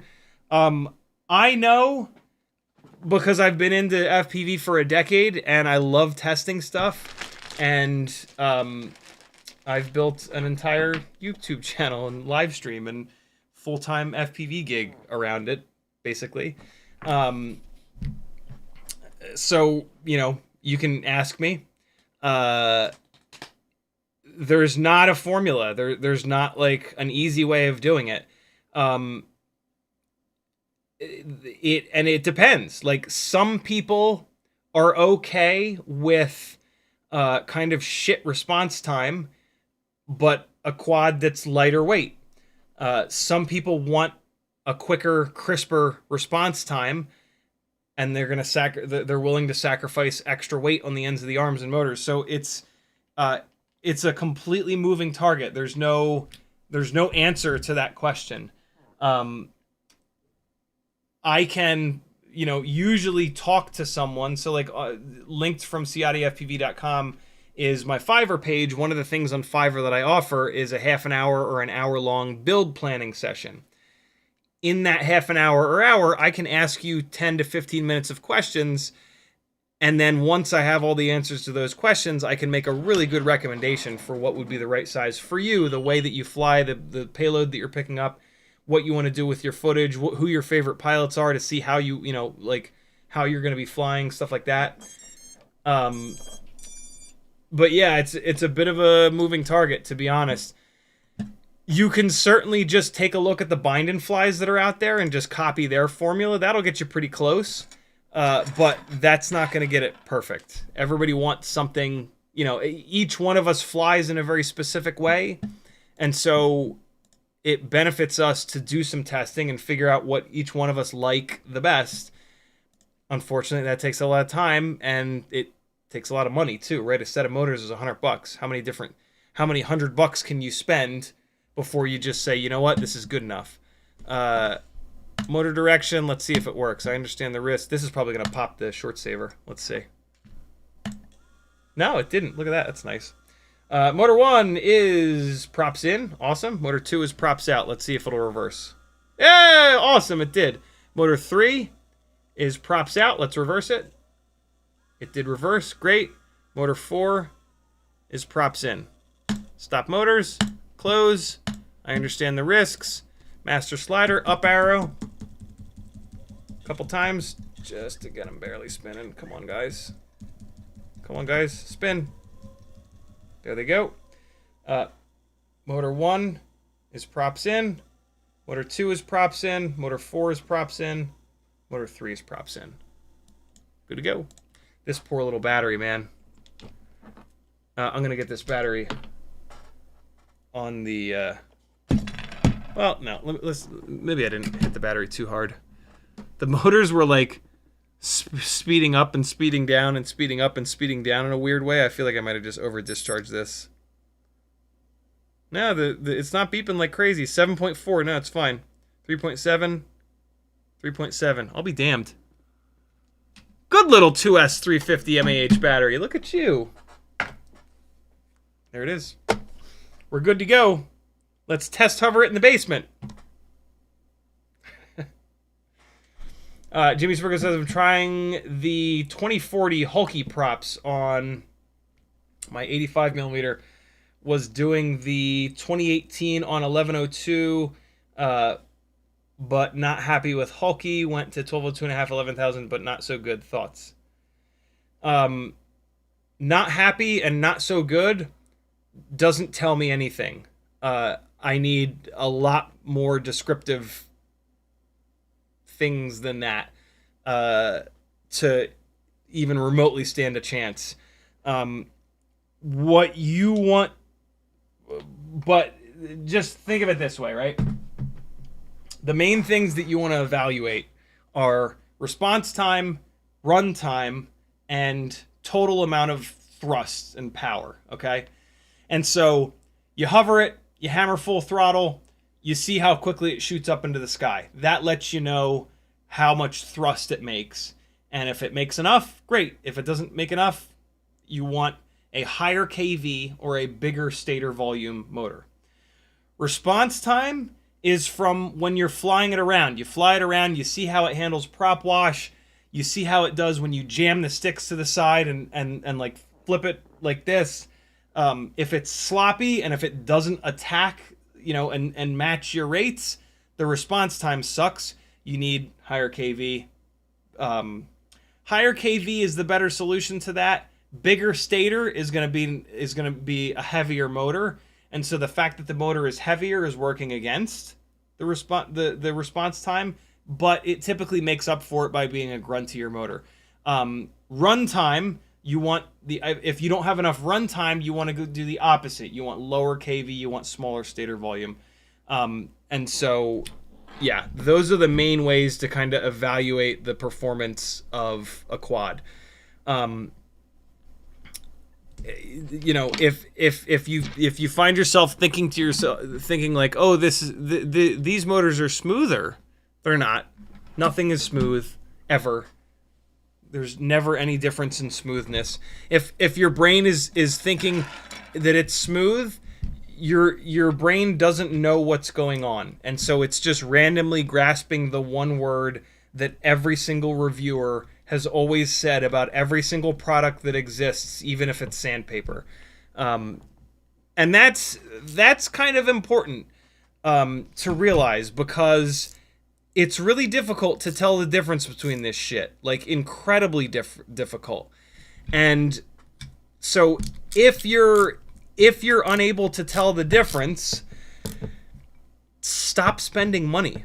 Just fly it the way that it is, and eventually you will be able to actually tell the difference. The placebo is in this hobby is outrageous, and you got to really be careful, because you can waste a lot of money changing things and swearing to God that it makes a difference. But then you talk to somebody that's been around for a while, and they're like, yo, the changes that you made are doing the opposite of what you're saying. Like, this shit happens all the time. It's everywhere on Facebook and Facebook groups and Reddit. Like, you ask for advice, and more than half of the advice is completely opposite. Like, it is legitimately difficult to feel the difference between with the changes that we're making on these things. And so, on one hand, screw all the changes. Whatever setups you've got, just fly the hell out of them. But yeah, eventually you will get to the point where you can notice the differences. But boy, it's hard. You know, I think over 10 years in now, and there's a lot of times where I just have to take a step back and be like, yeah, I can't feel the difference. I switched from a 2306 to a 2207, and I can't tell the difference. Or a 1303 to a 1202 and a half, and yeah, I can't tell the difference. It's more important to say that to yourself and be like, yeah, no, I can't tell the difference here, than to make some shit up, right? Like, if you just bought a set of motors, your brain is going to be like, well, I sure as shit don't want to feel like I wasted this money. So you're always going to think that you can feel a difference with something that you just paid for. Not always, but you know what I mean. And so be really careful with that, because you can spend a bunch of money and have something that flies legitimately worse. There are not... If you want to dive into black box, there are ways to look at the response time through PID Toolbox with black box logs. I have not gone down that rabbit hole. But yeah, be super, super, super careful with the placebo that is very, very, very strong. take a look at Bind and Flies. Ask people that have been flying forever, that have been spending a lot of time testing stuff and having long form conversations like this. You know, YouTube Shorts, Instagram Shorts, TikTok is the worst possible place to get any actual info. That, you know, short form content is useless when it comes to any like actual info that'll help you out. All it is whoever the person that has created it's favorite setup, or the setup that's currently in stock that they have an affiliate link for that they're going to make money on, right? So, super hard, super difficult to tell the difference between this stuff. If you've already spent some money on a couple different sets of motors, bounce back and forth between them, fly a bunch of batteries on one. Fly as many batteries as you can in a row, rush inside, change them as fast as you possibly can to the other ones, and get right back out to the same spot and fly them again. And be really honest with yourself about whether or not you can tell the difference. And then take a massive step back, and if you can feel a difference, those three things are what you're looking for. Runtime, response time, raw thrust. Don't let raw thrust drive everything. The motor that makes the most power is not the best option. The less powerful the powertrain, the better you're going to fly, because the more throttle resolution that you're going to have. So you actually want the lowest power motor possible that still gives you enough thrust and enough response time. That's really where the money is, because again, the throttle, it gives you more throttle control, and throttle control is the most difficult of the inputs to master.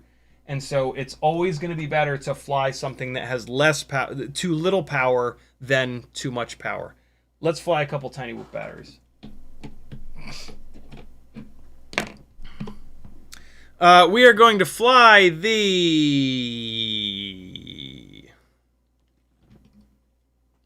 Let's do the Mobula... Ooh, let's do a little head-to-head. We're going to fly 4 batteries. Mobula 7 2024 swapped over to the 1.4-inch setup on the bi-blades, on the Gemfan 35mm S bi-blades. This is a Meteor... These are both Meteor 65 Pro frames, same propellers. We're going to do Mobula 6 2024 on 32,500 kV Weebleed motors, although, wait, this thing is all banged up because I smashed it into the stairwell, isn't it? We'll give it a try anyway. We're going to try to do Mobula 6 2024 with a motor swap versus Air 65 with the stock motors. Let's see. I think I mangled 2 of these motors, though. I have a feeling that I'm going to arm this and it's going to try to fly away. But let's give it a shot. Come on, get in there. There we go. So these are both 0702s. BetaFPV underrates their KV. Weebleed kind of overrates their KV. Not on purpose, it's just they use different methods of measuring the KV. And so even though... Oh, it's totally fine, that's weird. Even though this is 32,500 kV and the one that I'm about to fly is 27,000 kV, these motors are actually very similar in their flight performance. In the amount of power that they make, I should say. Whoo, that was a big one. Can I get through them backwards? Nope, just missed them. Nope, rejected. What was that? What's happening? Oh my god.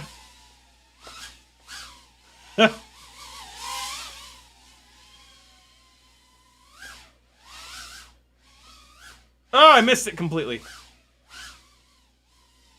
That was kind of cool. Slid in there sideways. Hey, just right into the corner. No, I don't want to go that way. I got away with it. Stop it. What?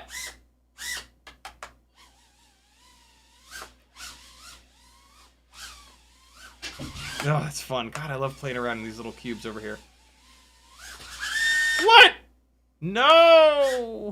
Yes. No, go the other way. Stop! Come on. Cut me a break.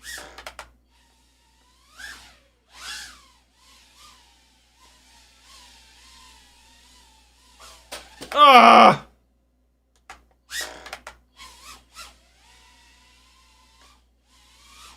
Oh. I couldn't figure out if I wanted to go over that cube or under it, so I smashed into the top of it. Wood block got me. Jam block got me. Ah, so close. Hey, I have a cable coming for this microphone here. So maybe on Sunday's stream, I'll be able to rotate this microphone out to around here. And then when I'm flying around, I can turn this microphone on. And I'm hoping that if I push the gain up enough, you guys will get like really good quad audio of me flying around the room. Maybe even like in stereo in like kind of a cool way.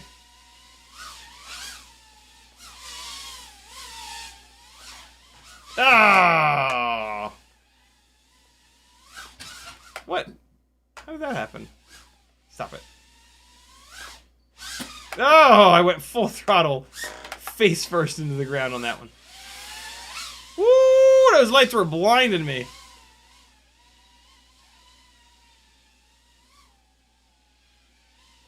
Drop it down. Yay! Oh!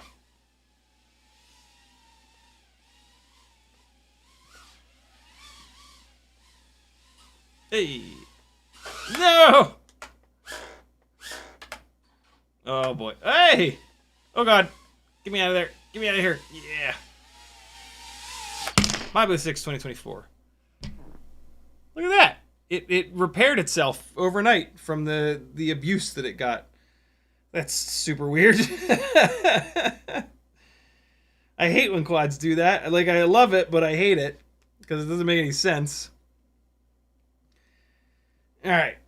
So that was the MyBlue 6 2024. Here is the Air 65. A little bit lighter weight. Different camera, CO3 camera on here. But very similar. More up tilt, I believe. Oof.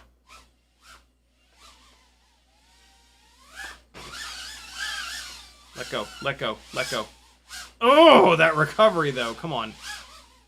Give it up for your buddy.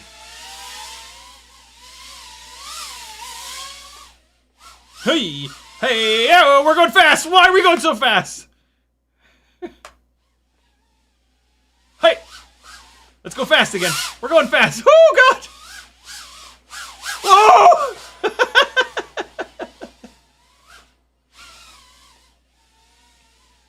Go upstairs. Sage is having a little party tonight. He's got friends coming over. Oh! Don't go in the sink! I'm right in front of the sink. I'm right in front of the sink. I can't move. I can't move. Oh, somebody's touching me. Somebody's touching me. Help me! Help me! I'm too close to the sink! Help me! I think I can maybe do it. Let's just try it. Oh, oh, oh, oh, oh. I'm taking a walk. Oh, boy. Oh, shit. Scary.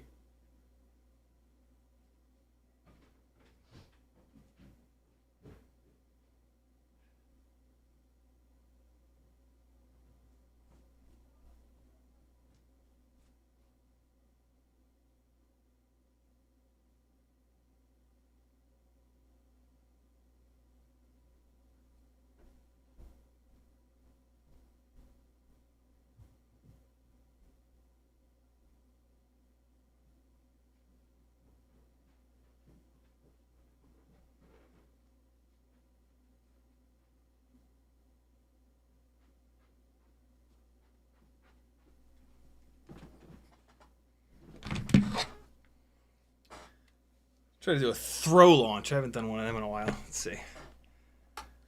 Horizon mode. Yo, that was so fucking close. That was so close to going in the water. Look at that. God, horizon mode makes that fucking easy.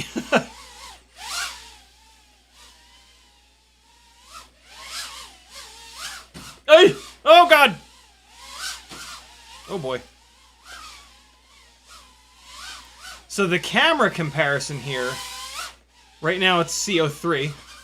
Previously it was the FXT camera that used to come on the Oculus 6 2024. Now it comes with the Runcam Nano 7, which is just like it, if not the exact same thing. Get you some! Ah! What? What? Stop it! Oh! Oh. That was really weird. Hey. Oh God, why? What was the video getting all angry for? That was weird. Hey! Yo, these 1.4-inch prop rigs, they just have this little, like on that dive, I really notice it. It's just float. Look at all that time in the dive tunnel, in the dive cube, triple cube. Look at that, man. It's like, it feels controllable versus the 1.2s. It's like I'm diving by the bottom. I'm gonna set up for the dive by the bottom. Like, it's just immediate. All right, back to the Oculus 6 2024. Boy, these two are super similar. Super similar.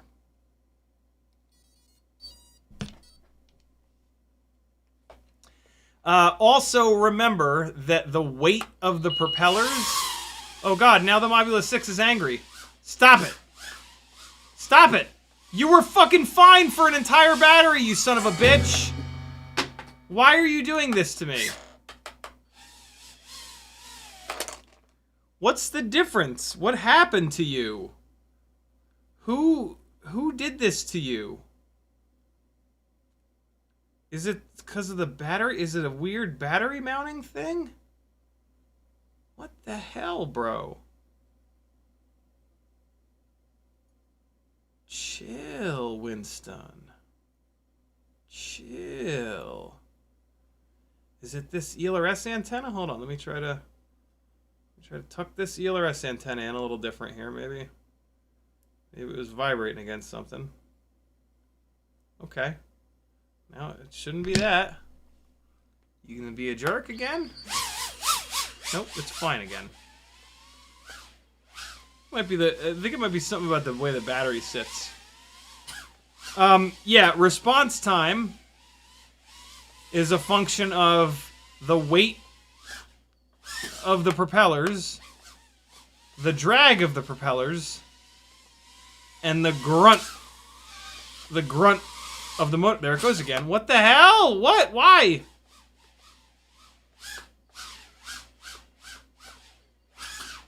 This thing is weird.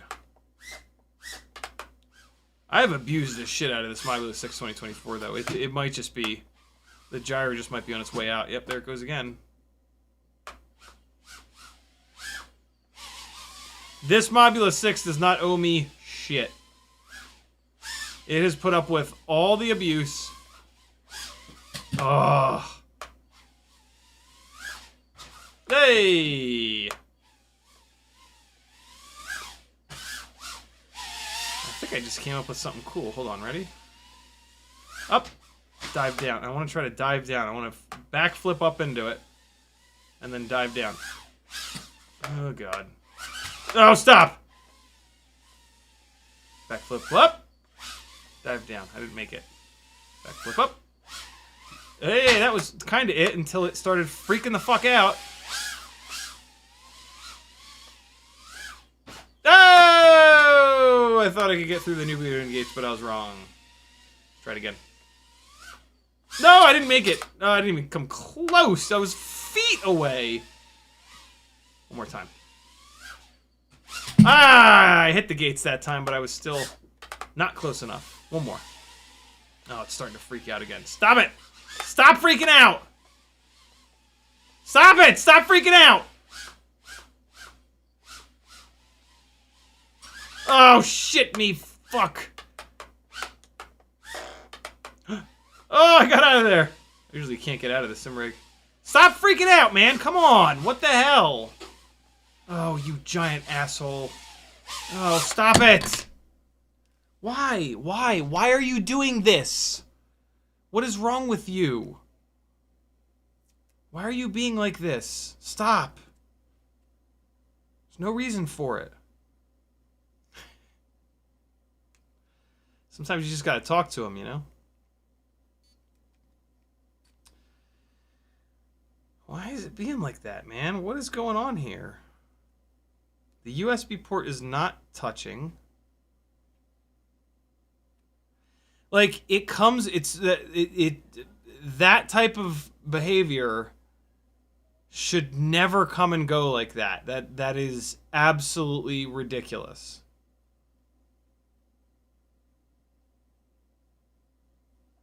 Weird, man. And like, it's not like the tune is just too close to the to being overtuned. Like, it's completely fine, and then it's totally not. So like, yeah, sure, I could back the tune off, but that's not gonna fix it all the way. Air65, last battery of the night. Thanks for hanging, my friends. CiottiFPV.com to support me. I do greatly appreciate it and rely on it. This is a, I did not need to disarm there. This is a fully crowd-funded operation here.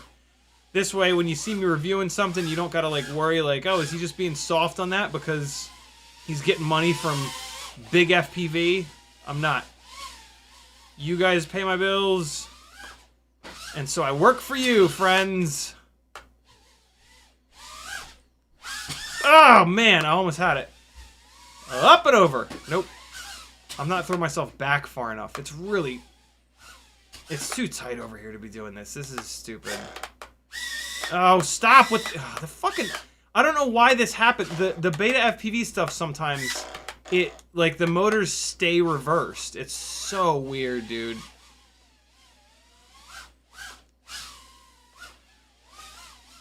Ah! So I've been playing around with that lately, which is the dive to the impossible gap beneath these chairs. It's so difficult because like I have to catch it right off the ground, and then I gotta get like thread the needle. It's just really difficult. There's no way I'll do it and going under the like what my you fucker, get at, let me out! Jesus Christ! I really like to shoot that gap this way. Ready? Kind of here, let it... God damn you! I really like to shoot... I really like to shoot this gap like this. Come down, maybe even through here.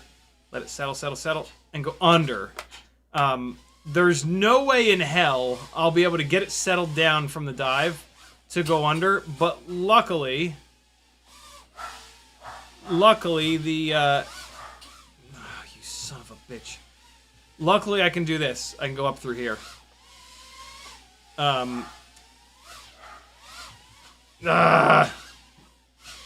That's hard. That is tough. I'm gonna fly one more because I want to try. I got it the other day when I wasn't streaming, and it was just the coolest looking thing ever, and I do have one battery left. So let's do one more real quick, and we will... I should be able to hit that gap at least once. Dive to gap, I should say. Alright, here we go. Come on. Alright, so let's just hit the couch real quick. Damn it. Yeah, turning it over to the right instead of the left is not the answer.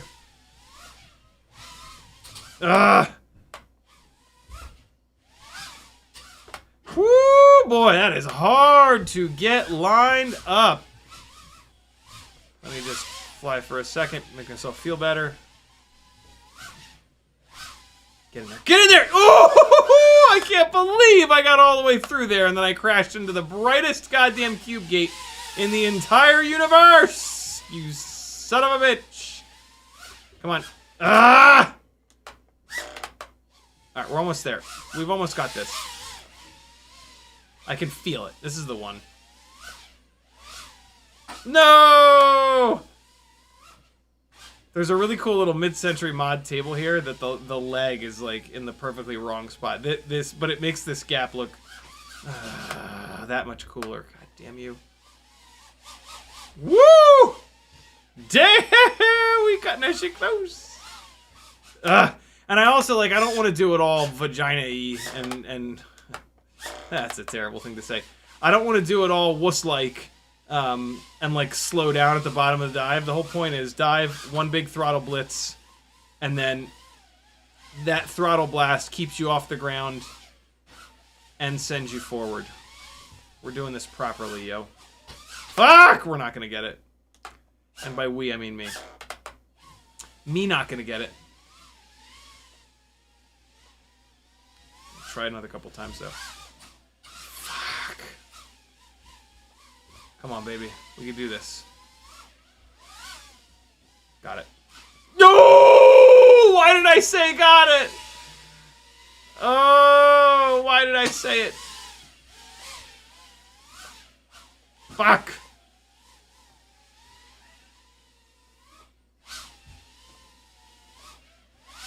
No!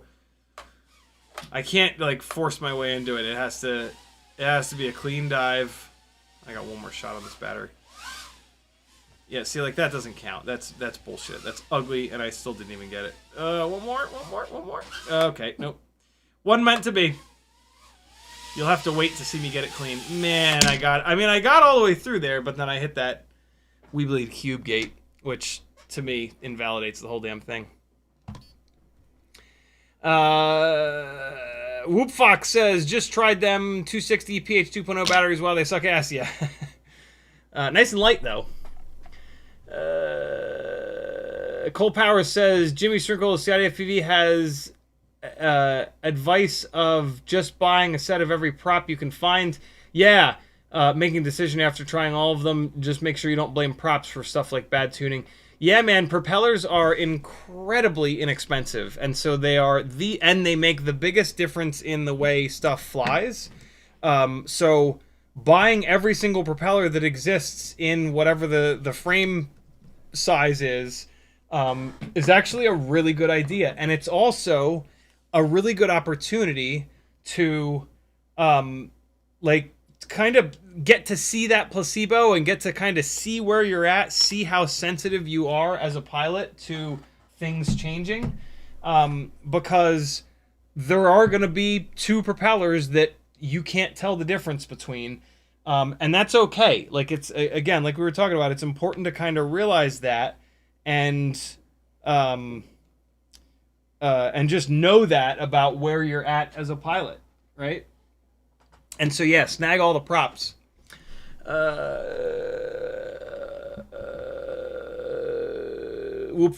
got that. You Can FPV says, if the 1.4 build was 8 grams heavier, would 0702 still be able to keep up? Absolutely not. The only reason why these builds are fun to fly is because of how lightweight they are.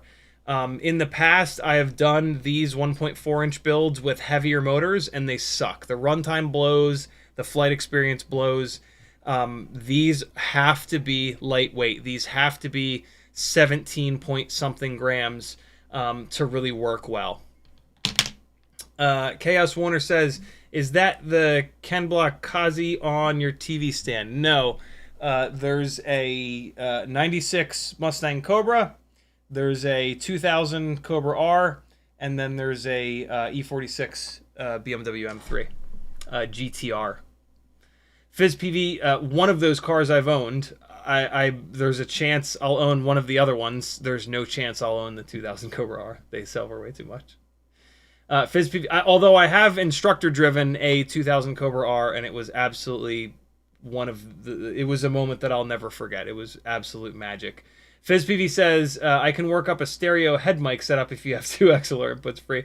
I don't actually use any XLR stuff. I have everything running through USB. A head mic would make me want to scream. Tamava says, I don't even know if hooking this other mic up is going to kind of like overwhelm OBS. I already have an awful lot of shit plugged in, right? Like 1 camera, 2 cameras, 3 cameras, the DVR box, this mic. So yeah, I don't even know if it'll work, but Tamava says the 2024 longs for retirement. It's tired, boss. Yeah. Calvin Knudsen says, love you, bro. Gotta head to work. Keep up the stream, man. Thank you, brother. FPV says, my 1.4 build randomly started yawing left. Checked everything, swapped all brand new motors, still did it. New props to the 9. I guess it had to be the Hummingbird V4 AIO failing. Yep. Sporny FPV says, it's just the gyro failing, but yeah. You can't fix that. Sporny FPV says, yeah, the beta AIOs need some time to get out of turtle mode. Too fast and they get overwhelmed. And then, can I get a channel? Says, thanks, bud. You're certainly welcome. Thanks for hanging, friends. Here comes some more Castle Crashing. I'll see you Sunday at 3 o'clock. I'll let you know how this thing did. I'm going to fly this tomorrow. And that's about it. CiottiFPV.com. Support me so I can keep doing this and keep saving you money and telling you what the good stuff is. Yeah. Be good, friends. See ya!